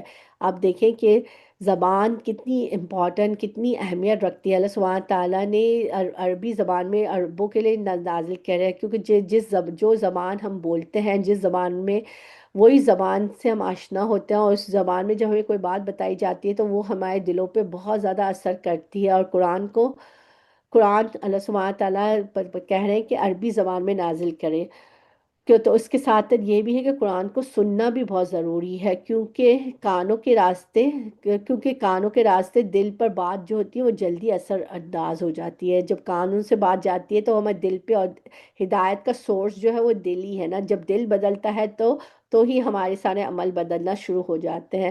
تو کیا ہے کہ سن کے کانوں کے راستے جو ہے دل پر اثر انداز ہوتی ہے۔ جب ہم کچھ چیز پڑھ رہے ہوتے تو عام طور پر ہم ڈے ڈریمنگ بھی کر رہے ہوتے ہیں، ہمارا ذہن بھٹک جاتا ہے، لیکن سنتے وقت بھی بھٹکتا ہے، لیکن سنتے وقت اتنا زیادہ بھٹکتا نہیں ہے۔ خوشخبری سنانے والے اور ڈرانے پھر بھی ان کی اکثریت نے منہ پھیر لیا، ان کی اکثریت نے منہ پھیر لیا، وہ سنتے ہی نہیں۔ انہوں نے کہا کہ تو جس کی طرف ہمیں بلا رہا ہے ہمارا دل تو اس سے پردے میں ہے، اور ہمارے کانوں میں گرانی ہے، اور ہم میں اور تجھ میں ایک حجاب ہے۔ اچھا، تو اب اپنا کام کیے جا جا ہم بھی یقیناً کام اپنا کام کیے جا، ہم بھی یقیناً کام کرنے والے ہیں۔ کون ہے جن کی ہلاکت کے بارے میں کہا جا رہا ہے؟ کہہ دیجئے کہ میں تم ہی جیسا انسان ہوں، مجھ پر وحی نازل کی جاتی ہے، تم سب کا معبود ایک ہی معبود ہے، سو تم اس کی طرف متوجہ ہو جاؤ، اس سے گناہوں کی معافی چاہو۔ ان مشرکوں کے لیے بڑی ہی خرابی ہے۔ کن کے لیے خرابی ہے، ہلاکت ہے؟ مشرکوں کے لیے۔ جو اور آگے بتایا جا رہا ہے، ان کی کیٹیگری بتائی جا رہی کہ کن کے لیے خرابی ہے، جو زکوٰۃ نہیں دیتے، آخرت کے بھی منکر ہی رہتے ہیں، زکوٰۃ ادا نہیں کرتے، آخرت کو نہیں مانتے۔ زکوٰۃ کو کافروں کے ساتھ خاص اس لیے کیا گیا ہے کہ کیونکہ انسان کو اپنا مال بہت محبوب ہوتا ہے، یہ مال اس کی روح کا ساتھی ہوتا ہے، تو جب اللہ اسے جب اسے اللہ تعالیٰ کے راستے میں خرچ کرتا ہے تو ثابت قدمی حاصل ہوتی ہے، اس مال کو جب خرچ کرتا ہے ثابت قدمی حاصل ہوتا ہے، اس کا دل اس سے چمٹتا نہیں ہے، اور جب وہ خرچ نہیں کرتا تو اس کے دل میں اندھیرا چھا جاتا ہے، یہ کفر، اور وہ انسان کفر سے زیادہ قریب ہوتا ہے، تو جب مال خرچ کرنے سے اللہ کی انسان کے دل میں محبت زیادہ پیدا ہوتی ہے، اور مال نہ خرچ کرنے سے کیا ہوتا ہے کہ کفر اس کو چمٹ جاتا ہے۔ بے شک جو لوگ ایمان لائے وہ بھلے کام کریں، اور ان کے لیے نہ ختم ہونے والا اجر، ان کے لیے نہ ختم ہونے والا اجر ہے۔ کتنی بڑی خوشخبری ہے، دنیا میں بھی دنیا میں بھی جتنی بھی چیزیں جو ہے ملی ہیں، اللہ کی نعمتیں ملی ہیں، وہ بھی نہیں ختم ہوگی، اور آخرت میں بھی وہ چیزیں ختم نہیں ہوں گی۔ آپ کہہ دیجئے کہ تم اس اللہ کا انکار کرتے ہو، تم اس کے شریک مقرر کرتے ہو، جس نے 2 دن میں زمین پیدا کی، اور سارے جہانوں کا پروردگار وہی ہے۔ اللہ تعالیٰ زمین میں اللہ نے کیسی کیسی برکتیں رکھی، ہر سال زمین کے اندر سے ڈھیروں غلہ، اناج، چاول، کیا کچھ نہیں نکلتا، پھر اس کے بعد دوبارہ اگ جاتا ہے، ایک بیج ڈالو تو کتنے بیج نکلتے ہیں، 700 بیج بن کے نکلتے ہیں۔ کیا دنیا کی کوئی فیکٹری ایسی ہے جو اس طرح سے کام کر رہی ہوتی ہے، کر رہی ہے؟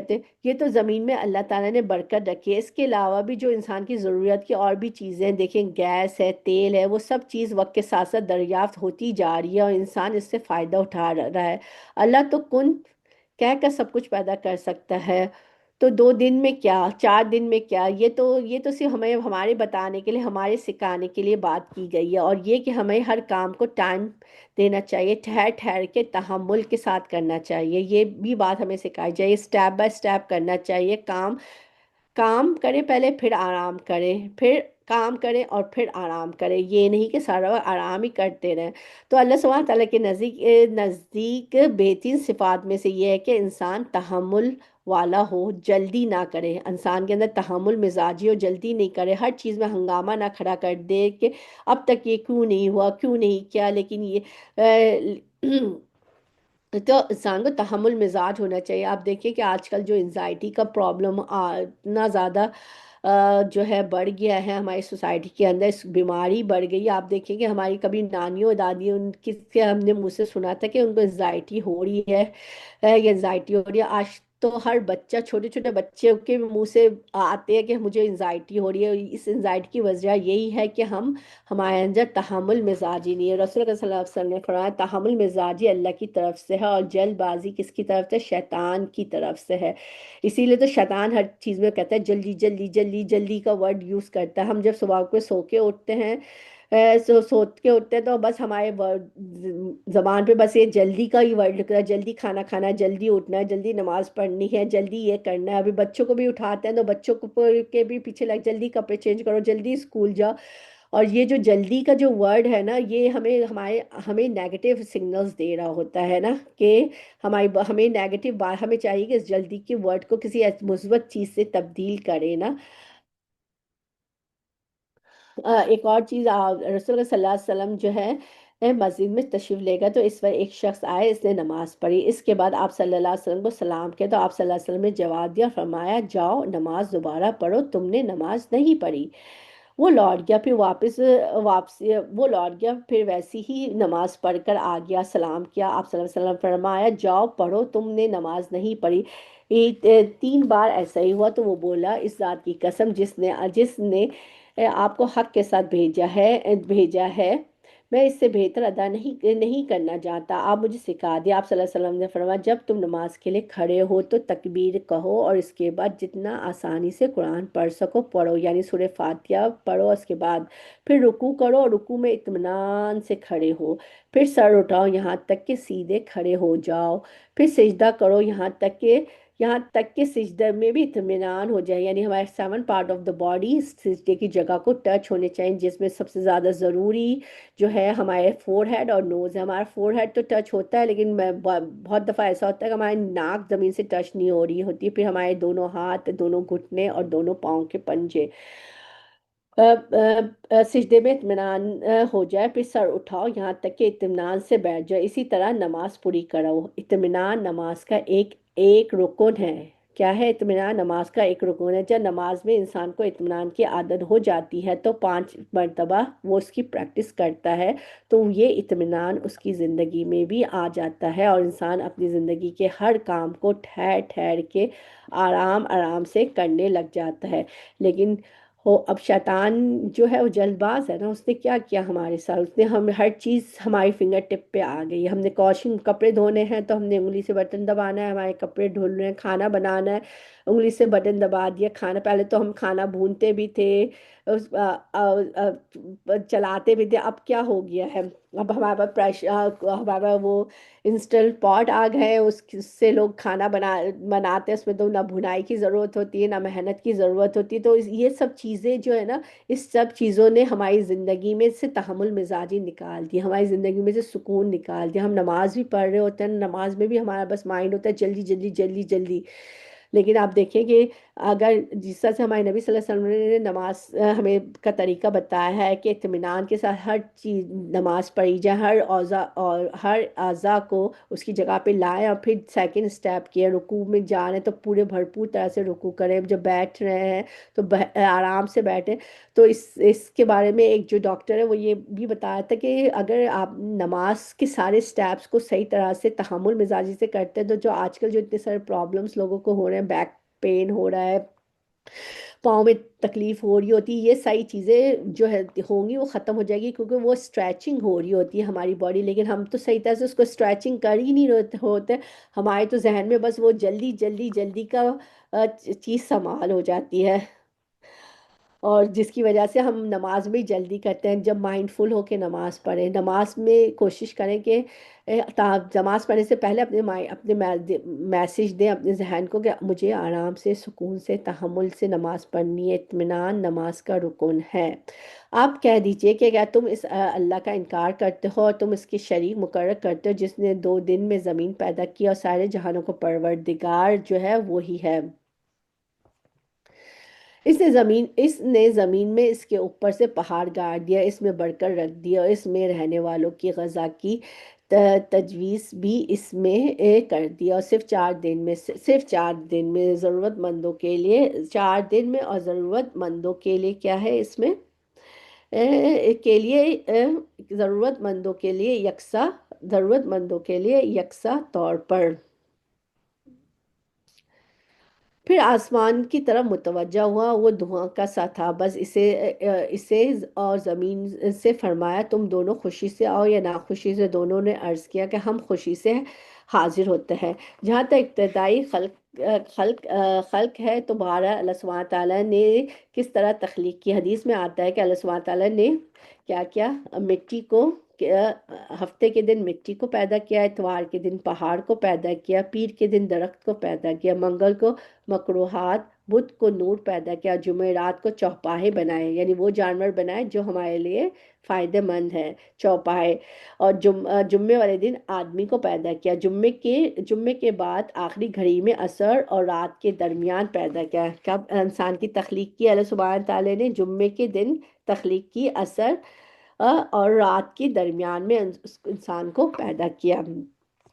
بس 2 دن میں 7 آسمان بنائے اور ہر آسمان میں اس کی مناسب احکام کی وحی بھیجی، اور ہم نے آسمان دنیا کو چراغوں سے زینت دی اور نگہبانی کی۔ یہ تدبیر اللہ تعالیٰ غالب اور دانا کی ہے۔ اب بھی یہ روگردان ہو تو کہہ دیجئے کہ میں تمہیں اس کڑک عذاب آسمانی سے ڈراتا ہوں جو مثلا عادیوں اور سمودیوں کی کڑک کی ہو گئی۔ ان کے پاس جب ان کے آگے پیچھے سے پیغمبر آئے کہ تم اللہ کے سوا کسی کی عبادت نہ کرو تو انہوں نے جواب دیا کہ اگر ہمارا پروردگار چاہتا تو فرشتوں کو بھیجتا، ہم تو تمہاری رسالت کے بالکل ہی منکر ہے۔ اب عاد نے تو بے وجہ زمین پہ سرکشی شروع کر دی اور کہنے لگی کہ ہم سے زور آور کون ہے؟ کیا انہیں یہ نظر نہیں نہ آیا کہ جس نے انہیں پیدا کیا ہے وہ ان سے بہت ہی زیادہ زور آور ہے، اور وہ آخرت تک ہماری آیتوں کا انکار ہی کرتے رہے، آیتوں کا انکار ہی کرتے رہے ہیں۔ عقل کی بات یہ ہے کہ پیدا کرنے والا زیادہ طاقتور ہے جس نے پیدا کیا ہے۔ بالآخر ہم نے ان پر ایک تیز و تن آندھی منحوس دنوں میں بھیج دی کہ انہیں دنیاوی زندگی میں ذلت کے عذاب کا مزہ چکھا، اور یقین مانے آخرت کا عذاب اس سے زیادہ رسوائی والا ہے۔ وہ مدد نہیں کیے جائیں گے۔ رہے سمود، سو ہم نے ان کی بھی رہبری کی، پھر بھی انہوں نے ہدایت پر اندھے پن کو ترجیح دی، جس بنا پر انہیں سراپا ذلت کے عذاب کی کڑک نے ان کی کرتوتوں کے باعث پکڑ لیا۔ اور ہاں، ایماندار اور پارساؤں کو ہم نے بال بال بچا لیا۔ یاد رکھیں کہ جب قوموں پہ عذاب آتا ہے تو ان میں پیغمبروں کو اور ایمان والوں کو اللہ سبحانہ تعالیٰ جو ہے وہ باہر نکال دیتے ہیں، بچا لیتے ہیں۔ اور جس دن اللہ کے دشمن دوزخ کی طرف لائے جائیں گے اور ان سب کو جمع کر دیا جائے گا، یہاں تک کہ یہاں تک کہ جب بالکل جہنم کے پاس آ جائیں گے تو ان پر ان کے کان اور ان کی آنکھیں، ان کی خالیں ان کے اعمال کی گواہی دیں گے، یعنی جہنم کی طرف آئیں گے، پھر ان کی گروہ بندی کی جائے گی جیسے ہم پہلے پڑھ چکے ہیں۔ اور ساری زندگی جو ہے ہم اس جسم کی، اس بدن کی حفاظت کرتے ہیں، اس کو کھلاتے پلاتے ہیں، اس کو دیکھتے ہیں کہ اس کو کون وائٹامنس چاہیے، اس کو کیا پروٹین چاہیے، پروٹین ڈائٹس کرتے ہیں، اس کی ضرورتوں کا خیال کر رہے ہوتے ہیں، لیکن قیامت کے دن ہمارا یہی جسم، یہی بدن جو ہوگا وہ بے وفا ہو جائے گا، اور یہی ہمارے خلاف گواہی دے گا کہ ہم نے اس سے کیا کیا کام کیے۔ ہماری کھالیں بھی گواہی دیں گی، یہ اپنی خالوں سے کہیں گے کہ تم نے ہمارے خلاف شہادتیں کیوں دی؟ وہ جواب دیں گے، ہمیں اس اللہ نے قوت گویائی عطا فرمائی جس نے ہر چیز کو بولنے کی طاقت بخشی، اسی نے تمہیں اول مرتبہ پیدا کیا اور اسی کی طرف تم لوٹائے جاؤ گے، اور تم اپنی بدعملیاں اس وجہ سے پوشیدہ رکھتے ہی نہ تھے کہ تم پر تمہارے کان، تمہاری آنکھیں، تمہاری خالیں گواہی دیں گی۔ ہاں، تم یہ سمجھتے رہے کہ تم جو کچھ بھی کر رہے ہو اس میں سے بہت سے اعمال سے اللہ سبحانہ تعالیٰ باخبر، یعنی عام طور پر انسان کے دماغ پر پردہ پڑا ہوتا ہے، بھول جاتا ہے کہ مجھے اللہ دیکھ رہا ہے، اسی لیے تو وہ گناہ کر لیتا ہے۔ اگر اس کو یقین ہو کہ وہ دیکھ رہا ہے تو پھر انسان کسی بھی برائی کی طرف نہ جانے پائے گا۔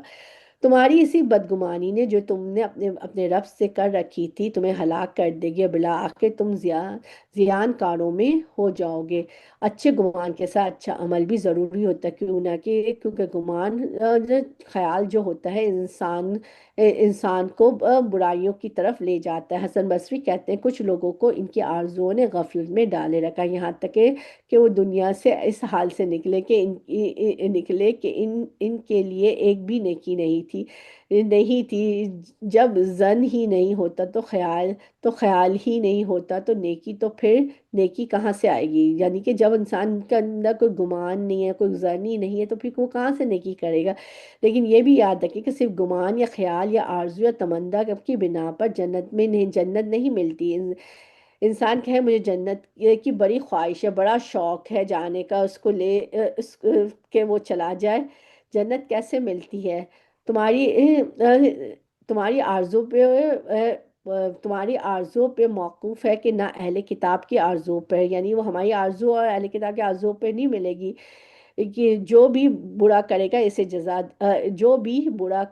اسے جزا دی جائے گی اپنے رب کے سوا۔ جو برا کرے گا اس کو اس کا اجر ملے گا، جو اچھا کرے گا اس کو اچھائی کا اجر ملے گا۔ جو شخص نیک کاموں میں کوئی نیک کام کرے گا، مرد ہو، عورت ہو، مومن ہو، تو یہ لوگ جنت میں داخل ہوں گے۔ کھجور کی گٹلی کے نقطے برابر بھی ان پر ظلم نہ کیا جائے گا، تو اس سے پتہ چلتا ہے کہ جنت میں جانے کے لیے عمل چاہیے اور برے برے عمل سے زیادہ ہونے عمل کون سے چاہیے؟ اچھے عمل چاہیے جو ہمارے برے عمل سے زیادہ ہونے چاہیے، اور جو ایسے عمل ہوں جس میں اللہ کی رحمت بھی شامل ہو، تو انسان جو ہے جنت میں جا سکے گا۔ ہر کام کرنے سے پہلے ہمیں اپنی نیتوں کو خالص کرنا چاہیے۔ ہم کو کام تو بہت اچھے اچھے کرتے ہیں، لیکن کہیں نہ کہیں ہماری نگاہ ہماری نیت میں شیطان بگاڑ ڈال دیتا ہے، آ جاتا ہے کہ یہ میں نے کیا، یہ میرے بچے ہیں، میرے بچوں نے یہ اچیومنٹس حاصل کر لیے، میرا گھر ہے، مجھے اتنا بڑا گھر، میرے گھر میں میں اتنے بڑے گھر میں رہتی ہوں۔ یہ جو میں آ جاتی ہے نا، کچھ بھی کام کرنے کے بعد میں نے یہ کام کر لیا، میں نے اس کو یہ سکھا دیا، میں نے اس کی ہیلپ کر دی، میں نے اس کی مدد کر دی، میں نے اس کو ڈونیشن دے دیا۔ تو جب ہم یہ آ جاتی ہے تو یہ ہماری ساری نیکیوں کو ڈیلیٹ کر دیتی ہے، ساری نیکیوں کو ختم کر دیتی ہے۔ اس میں کو ختم کرنا ہی میں کچھ بھی نہیں ہے۔ جو بھی ہم کرتے ہیں، ہم ایک گلاس پانی بھی اللہ کی توفیق کے بغیر نہیں پی سکتے، ہم منہ سے ایک ورڈ اللہ کی توفیق کے بغیر نہیں نکال سکتے، تو یہ میں ہماری زندگیوں میں کیسے آ گیا؟ تمہیں اس تمہاری اسی بدگمانی نے جو تم نے اپنے رب سے کر رکھی تھی تمہیں ہلاک کر دیا، بلا آخر تم زیان کاروں میں ہو گئے۔ اب اگر یہ صبر کریں تو بھی ان کا ٹھکانہ جہنم ہی ہے، اگر یہ عذر اور معافی مانگے تو بھی معاف نہیں رکھے جائیں گے۔ اور ہم نے ان کے کچھ ہم نشین مقرر کر رکھے تھے جنہوں نے ان کے اگلے پچھلے اعمال ان کی نگاہ میں خوبصورت بنا رکھے تھے۔ ان کے حق میں بھی اللہ کا قول ان امتوں کے ساتھ پورا ہوا جو ان سے پہلے جنوں انسانوں کی گزر چکی ہے، یقیناً وہ ضیاءکار ثابت ہو۔ بعض لوگ دوستوں کے روپ میں دشمن ہوتے ہیں، آپ کو غلط کاموں پر بڑا جوش دلاتے ہیں، بڑا اکساتے ہیں، آپ کی بڑی بڑی جھوٹی جھوٹی تعریفیں کرتے ہیں، اور کچھ لوگ تو ہوتے ہیں کہ جھوٹی تعریفیں کر کے آپ سے کچھ فائدہ حاصل کرنا چاہتے ہیں، آپ کا ٹائم لینا چاہ رہے ہوتے ہیں، آپ کا مال لینا چاہ رہے ہوتے ہیں، نیکی کرنے کے راستوں اس پہ روکتے ہیں، کیونکہ انہیں پتہ ہوتا ہے کہ اگر نیکی کے راستوں پر چلا گیا تو پھر یہ ہمارے ہاتھ سے نکل جائے گا اور ہمیں اس سے کوئی بھی فائدہ نہیں ہوگا۔ تو برے ہم نشین کون ہوتے ہیں؟ جو ہماری برائیوں کو ہمیں نہیں دکھاتے بلکہ اس کو خوشنما بنا کر دکھاتے ہیں، جھوٹی تعریفیں کرتے ہیں، خوشامدیں کرتے ہیں اور چاپلوسی کرتے ہیں۔ دوست دوست کا آئینہ ہوتا ہے، آئینہ سچ بولتا ہے۔ ہمیں اپنے دوستوں کے ساتھ سچ بولنا چاہیے، ان کے غلط کاموں کو درست نہیں کہنا چاہیے، غلط کو غلط ہی کہنا چاہیے، تاکہ وہ اس سے نکل آئے، تاکہ وہ بچ جائے۔ اور لیکن ہمارا سر مسئلہ کیا ہوتا ہے کہ ہم تو ان کی غلطیوں کو بتاتے ہی نہیں ہے، یہ سوچ کے نہیں بتاتے کہ اس کو برا لگ جائے گا، میری دوستی خراب ہو جائے گی اور میری دوستی ختم ہو جائے گی۔ اور یہاں پہ جو بتایا جاتا ہے جو آگ میں جا رہے ہیں ان کی شامت کیوں آئے گی؟ ان کی شامت اس وجہ سے آئے گی کہ وہ ان کے پاس اچھے دوست نہیں تھے، ان کے پاس اچھے ہم نشین نہیں تھے جو ان کو وہ اچھے کاموں کی طرح ترغیب دیتے تھے، ان کے پاس وہ دو لوگ تھے جو انہیں برائیوں پہ اکساتے تھے اور ان کی حوصلہ افزائی کرتے تھے۔ ہمیں اللہ سبحانہ وتعالیٰ سے ہمیشہ دعا مانگنی چاہیے، اللہم یسر لی جلیسا صالحا، اللہ سبحانہ وتعالیٰ ہمیں نیک دوستوں کی صحبت عطا فرمائے۔ اور یہ جو دوست ہوتے ہیں تو یہ انسان بھی ہو سکتے ہیں، جنوں میں سے بھی ہو سکتا ہے، کیونکہ ہر انسان کے ساتھ اللہ سبحانہ تعالیٰ نے ایک جن رکھا دیا، جن ہے، جن شیطان جو اس کو بھٹکاتا ہے، اس کے لیے برائیوں کو خوبصورت بنا کر وہ دکھا رہا ہوتا ہے۔ اور کافروں نے کہا کہ اس قرآن کو سنو ہی مت، اس کے پڑھے جانے کے وقت اور بےہودہ گوئی کرو، کیا عجب کہ تم غالب ہی آ جاؤ، کیوں نہ کہ اگر لوگوں نے سن لیا تو پھر قرآن جو ہے نا ان کے دلوں کو بدل دے گا۔ اس کے بارے میں آتا ہے کہ عبداللہ بن مسعود رضی اللہ عنہ کہتے ہیں کہ اس میں شور شرابہ کرو، یعنی بعض کو نصیحت کرتے کرتے کہ جب تم رسول اکرم صلی اللہ علیہ وسلم کو قرآن پڑھتے ہوئے دیکھو تو شعروں اور ترانوں، شعروں اور لغو باتوں کے ساتھ اس کا مقابلہ کرو، تم اپنی مجلس سجا کر بیٹھو، تالیاں بجاؤ، سیٹیاں بجاؤ، شور شرابہ کرو تاکہ لوگ اس تماشے کی طرف آئیں اور قرآن نہ سنیں۔ دہاق کہتے ہیں، وہ کہتے ہیں کہ تم اتنی باتیں کرو تاکہ جو پڑھ رہے ہیں وہ ان پر خلط ملت ہو جائیں، ان کو کچھ سمجھنا ہے۔ لیکن قرآن ہمیں کیا آداب سکھاتا ہے کہ اس قرآن سننے کا، جب قرآن پڑھا جائے تو اسے کان لگا کے سنو، چپ رہو تاکہ تم پر رحم کیا جائے۔ تو قرآن سنتے وقت غفلت اور گفتگو کو ممنوع قرار دیا ہے۔ ابن سائمین کہتے ہیں کہ جب کسی انسان کے پاس قرآن پڑھا جا رہا ہو تو اس کے لیے جائز نہیں کہ وہ غافل اور بے خبر ہو کہ کسی اور سے باتیں کر رہا ہو۔ اسے چاہیے کہ توجہ سے سنے، چپ کر کے سنے۔ جس وقت قرآن کی تلاوت چل رہی ہو تو اس وقت باتیں کرنا قرآن کی تحقیر ہے۔ اگر ہمیں بہت زیادہ ضرورت ہے تو ہم قرآن کو بند کر دیں اور پھر بات کریں۔ اب گھروں میں اور دکانوں میں بھی لوگ قرآن کو چلا دیتے ہیں، اور پھر لوگ جو ہے قرآن چل رہا ہوتا ہے، بیچ میں فون آ رہا ہوتا ہے، فون پہ بھی باتیں ہو رہی ہوتی ہیں، بچوں سے بھی باتیں ہو رہی ہوتی ہیں۔ اب یہاں تک کہ مسجدوں میں بھی لوگ، بعضوں کا قرآن کی تلاوت چل رہی ہوتی ہے، لوگ اپنی ہی باتوں میں مگن ہوتے ہیں، اپنی باتیں کر رہے ہوتے ہیں۔ اور اس قرآن کے سننے میں تراویح بھی شامل ہے۔ جو لوگ 8 رکعتیں پڑھ کے واپس سے گھر آ جاتے ہیں، اور آپ سمجھتے ہیں کہ بس اب نماز ختم ہو گئی، اور پیچھے کھڑے ہو کے زور زور سے باتیں کر رہے ہوتے ہیں، اور اس وقت بھی تو قرآن کی تلاوت ہی چل رہی ہوتی ہے، اس وقت بھی تو قاری قرآن کی تلاوت ہی کر رہا ہوتا ہے۔ آپ دیکھیں کتنی بری بات، کتنی بڑی بات کی بتائی، بری بات آپ کو بتائی جا رہی کہ جو لوگ قرآن پڑھ رہے ہیں تو کیا کرنا چاہیے؟ خاموشی سے چپ ہو کے سنیں۔ اگر آپ کو بہت زیادہ شوق ہو رہا ہے کہ باتیں کرنے کا، ملنے ملانے کا، آپ اپنے دوستوں کو بتائیں کہ یہ جگہ مناسب نہیں ہے، یا ابھی قرآن پڑھا جائے تو ہم قرآن کو سنیں۔ اگر بہت زیادہ دل چاہ رہا ہے تو آپ گھر جا کے بات کر لیں یا باہر نکل کے بات کر لیں، لیکن اسی وقت ایون دو جمعے کی نماز میں بھی لوگ کھڑے ہو کے جو ہے اتنے زور زور سے باتیں کر رہے ہوتے ہیں۔ اوکے،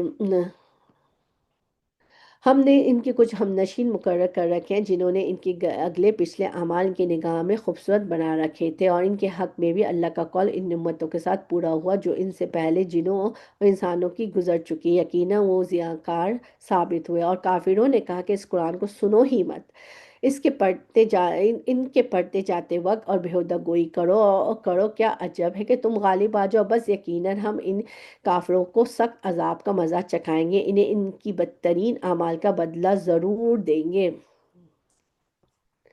اللہ کے دشمنوں کی سزا ہی دوزخ کی آگ ہے جس میں ان کا ہمیشگی کا گھر ہے۔ یہ بدلہ ہے ہماری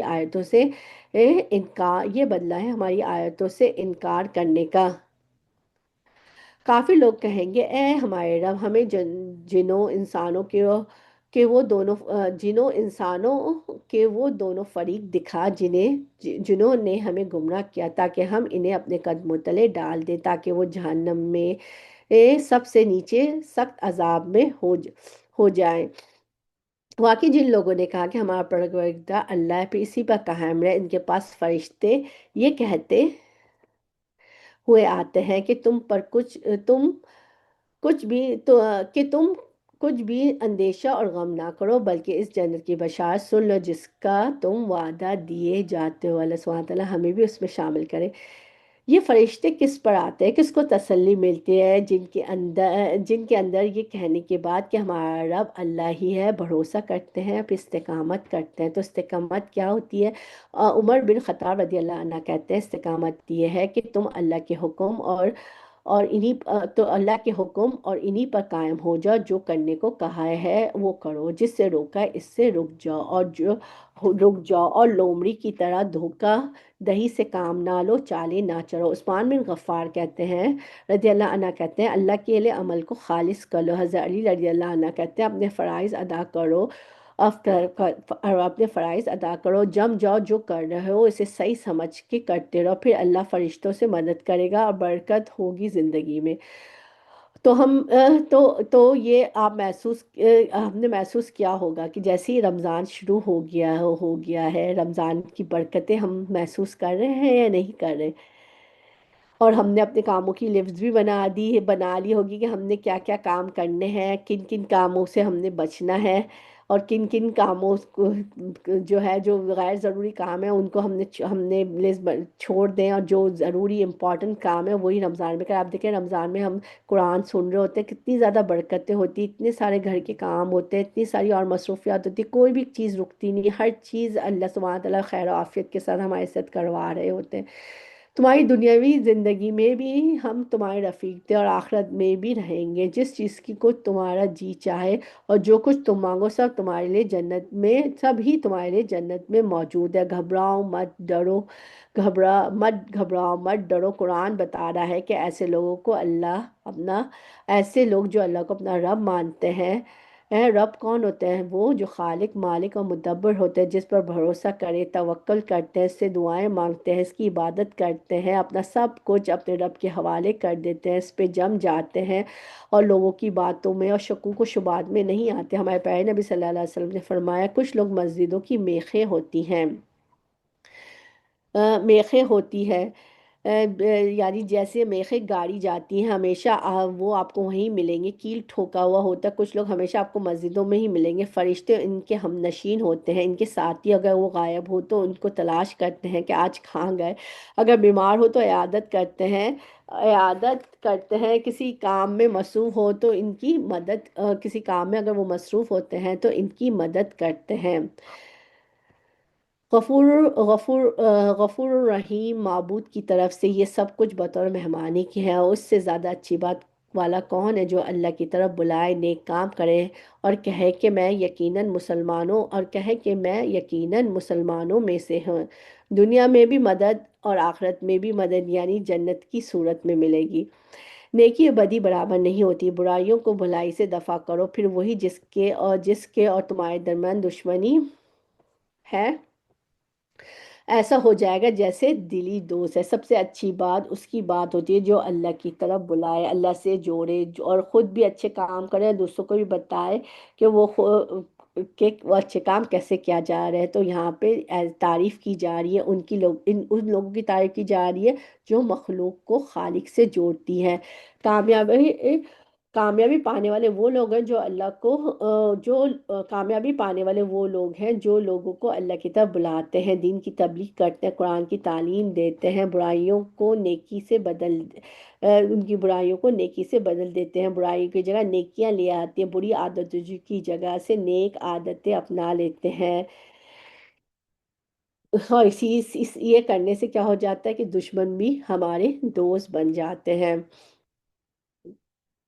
اور یہ بات انہی کو نصیحت ہوتی ہے جو صبر کریں، اور اس سے سوائے برے نصیبے والوں کے کوئی نہیں پا سکتا۔ اگر شیطان کی طرف سے کوئی وسوسہ آئے تو اللہ کی پناہ طلب کرو، یقیناً وہ بہت ہی سننے والا اور بہت ہی جاننے والا ہے۔ یعنی اچھے کام کرنے والوں کو بھی وسوسے آتے ہیں، وسوسے انسان کے اندر شک اور بے یقینی پیدا کر دیتا ہے، انسان ایسا ایسا اس راہ کو چھوڑنے لگتا ہے، اور ایسے میں اللہ تعالیٰ سے دعا کرنی چاہیے، اللہ تعالیٰ سے دعا کرتے رہنا چاہیے جب اس طرح کے وسوسے آئے کہ اللہ سبحانہ وتعالیٰ ہمیں شیطان سے محفوظ رکھے۔ تعوذ اور بسم اللہ، جب بھی قرآن پڑھے تعوذ اور بسم اللہ پڑھے۔ اس کے علاوہ بھی جب بھی دل میں کوئی شکوک شبہات اور وسوسے آئیں تو تعوذ پڑھا کریں۔ اور دن رات سورج چاند بھی اسی کی نشانیوں میں سے ہے، تم سورج کو سجدہ نہ کرو نہ چاند کو، بلکہ سجدہ اس اللہ کے لیے کرو جس نے ان سب کو پیدا کیا، اگر تم اسی کی عبادت کرنی ہے تو۔ یہ سجدہ آ رہا ہے، آپ لوگ سب لوگ سجدہ کر لیجئے گا۔ پھر اگر یہ کبر و غرور کریں تو فرشتے جو آپ کے رب کے نزدیک ہیں وہ رات دن اس کی تسبیح بیان کر رہے ہیں اور کسی وقت بھی نہیں اکتاتے۔ اس اللہ کی نشانیوں میں سے یہ بھی ہے کہ زمین کو دبی دبائی دیکھتا ہے، پھر جب اس پر مینا برستا ہے تو وہ تر و تازہ ہو کر ابھرنے لگتی ہے۔ جس نے اسے زندہ کیا وہی یقینی طور پر اور مردوں کو بھی زندہ کرنے والا، بے شک وہ ہر چیز پر، بے شک اللہ سبحانہ تعالیٰ جو ہے ہر چیز پر قادر ہے۔ بے شک جو لوگ ہماری آیتوں میں کجروی کرتے ہیں وہ کچھ ہم سے مخفی نہیں، بتلاؤ تو جو آگ میں ڈالا جائے وہ اچھا ہے یا وہ جو امن امان کے ساتھ قیامت کے دن آئے۔ تم جو چاہو کرتے چلے جاؤ، وہ تمہارا سب کیا کرایا دیکھ رہا ہے۔ اللہ سبحانہ وتعالیٰ سب کچھ دیکھ رہا ہے۔ جن لوگوں نے اپنے پاس قرآن پہنچ جانے کے باوجود اس سے کفر کیا وہ بھی ہم سے پوشیدہ نہیں، یہ بڑی باوقت کتاب ہے۔ جس کے پاس باطل بھٹک بھی نہیں سکتا، نہ اس کے آگے سے نہ اس کے پیچھے سے، یہ ہے نازل کردہ حکمتوں والی خوبیوں والی اللہ سبحانہ تعالیٰ کی طرف سے۔ آپ سے وہی کہا جاتا ہے جو آپ سے پہلے کے رسولوں سے بھی کہا گیا تھا، یقینا آپ کا رب معافی والا ہے اور دردناک عذاب والا ہے۔ اگر ہم اسے عجمی زبان کا قرآن بناتے تو کہتے کہ اس کی آیتیں صاف صاف بیان کیوں نہیں کی گئی، یہ کیا کی گئی، یہ کیا ہے عجمی کتاب اور آپ عربی رسول؟ آپ کہہ دیجئے کہ یہ تو ایمان والوں کے لیے ہدایت اور شفا ہے، جو ایمان نہیں لاتے ان کے کانوں میں تو بہرا پن اور بوجھ ہے، یہ ان پر اندھا پن ہے۔ یہ وہ لوگ ہیں جو کسی دور دراز جگہ سے پکارے جا رہے ہیں۔ دیکھیں اللہ سبحانہ رسول اللہ صلی اللہ علیہ وسلم کہہ رہے ہیں کہ یہ ایمان والوں کے لیے ہدایت اور شفا ہے۔ تو جب بھی انسان کے لیے تکلیف مشکلات میں ہو، جو قرآن پڑھنے کے بعد اپنے لیے بہت زیادہ اللہ سبحانہ تعالیٰ سے دعا کرے۔ یقیناً ہم نے موسیٰ علیہ السلام کو کتاب دی تھی، سو اس میں سے بھی اختلاف کیا گیا، اگر وہ بات نہ یہ آگے ہوتی چلے جو آپ نہیں۔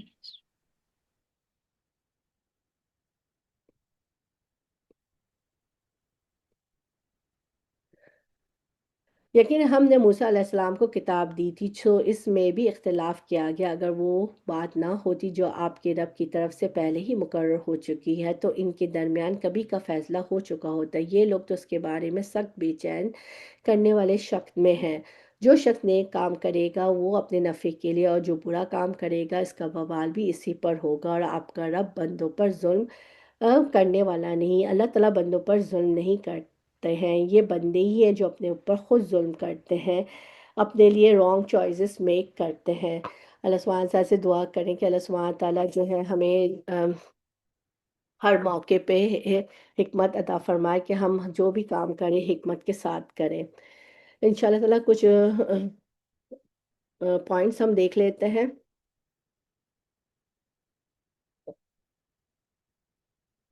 اپنے عمل کے کچھ پوائنٹس دیکھ لیتے ہیں تاکہ ہمارا جو ہے 24 جز جو ہے ایک اچھے سے ریویو بھی ہو جائے۔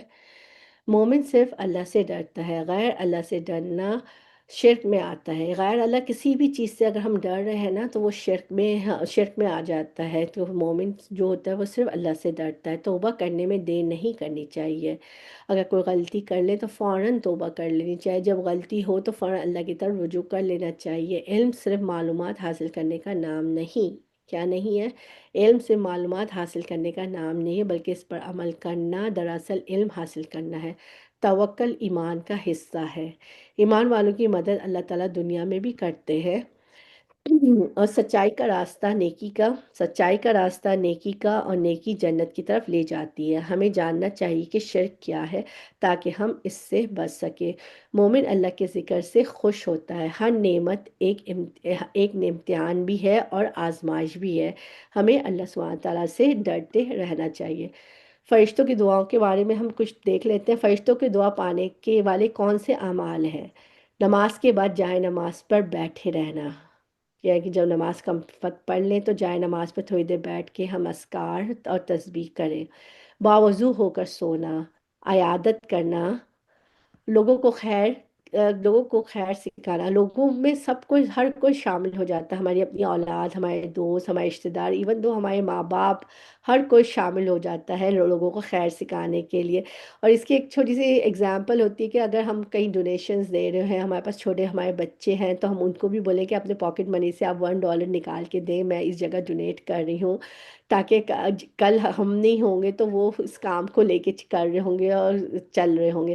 سحری کرنا، کیا ہے؟ فرشتوں کی دعا پانے والے کے اعمال میں سحری کرنا بھی ضروری ہے۔ سحری کا اہتمام کریں، سحری کریں، کسی کی غیر موجودگی میں اس کے لیے دعا کرنا، کسی کی غیر موجودگی میں اس کے لیے دعا کرنا۔ پیارے نبی صلی اللہ علیہ وسلم نے فرمایا، جو مسلمان اپنے مسلمان بھائی کے پیٹھ پیچھے دعا کرتا ہے تو فرشتہ کہتا ہے کہ تیرے لیے بھی اس کی مثل ہو، یعنی جو تم نے اس کے لیے دعا کی ہے ویسا ہی تمہارے لیے ہو۔ سورہ المومنون کی آیت نمبر 27 میں ہم نے دعا پڑھی کہ دشمن کے شر سے حفاظت کی دعا ہے، اس میں اس کو پڑھنی چاہیے۔ بے شک میں اپنے اور تمہارے رب کی پناہ لے چکا ہوں ہر اس متکبر سے جو حساب کے دن پر ایمان نہیں لایا۔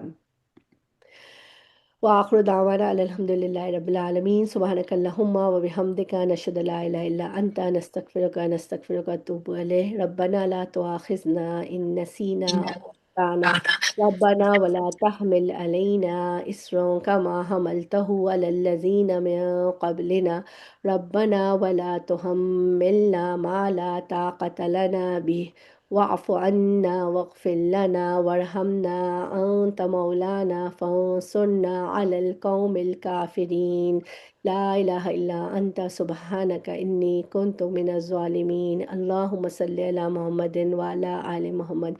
یا اللہ سبحانہ تعالیٰ جو کچھ آج ہم نے پڑھا، جو کچھ ہم نے سیکھا ہے، یا اللہ اس میں جو بھی غلطیاں کوتاہیاں اسے معاف فرما کے ہمارے اس پڑھے کو قبول فرما دیجیے گا، میں عمل کی توفیق عطا فرما دیجیے گا۔ یا اللہ سبحانہ تعالیٰ ہماری تمام جائز خواہشاتوں کو، ہماری تمام دکھوں کو، تکلیفوں کو، مشکلاتوں، پریشانیوں کو دور اپنے فضل سے دور فرما دیجیے گا۔ یا اللہ سبحانہ تعالیٰ ہمیں جب آپ اپنے پاس بلائیں تو ہمیں اس حال میں بلائیے گا کہ آپ ہم سے راضی ہو جائے۔ یا اللہ سبحانہ تعالیٰ اس وقت تک ہمیں نہیں بلائیے گا جب تک آپ ہم سے راضی نہ ہو۔ یا اللہ سبحانہ تعالیٰ ہمارے سارے مرحومین، ہم سب مرحومین کی مغفرت فرما دیجیے۔ اللہ سبحانہ تعالیٰ جب ہم آپ سے ملے تو اس حال میں ملے کہ آپ ہم سے راضی ہو جائیے۔ یا اللہ سبحانہ تعالیٰ ہمارے دل میں اپنی محبت پیدا کر دیجیے، ہر اس شخص کی محبت جو آپ سے محبت کرتا ہے، اس عمل کی محبت جو ہمیں آپ تک پہنچائے۔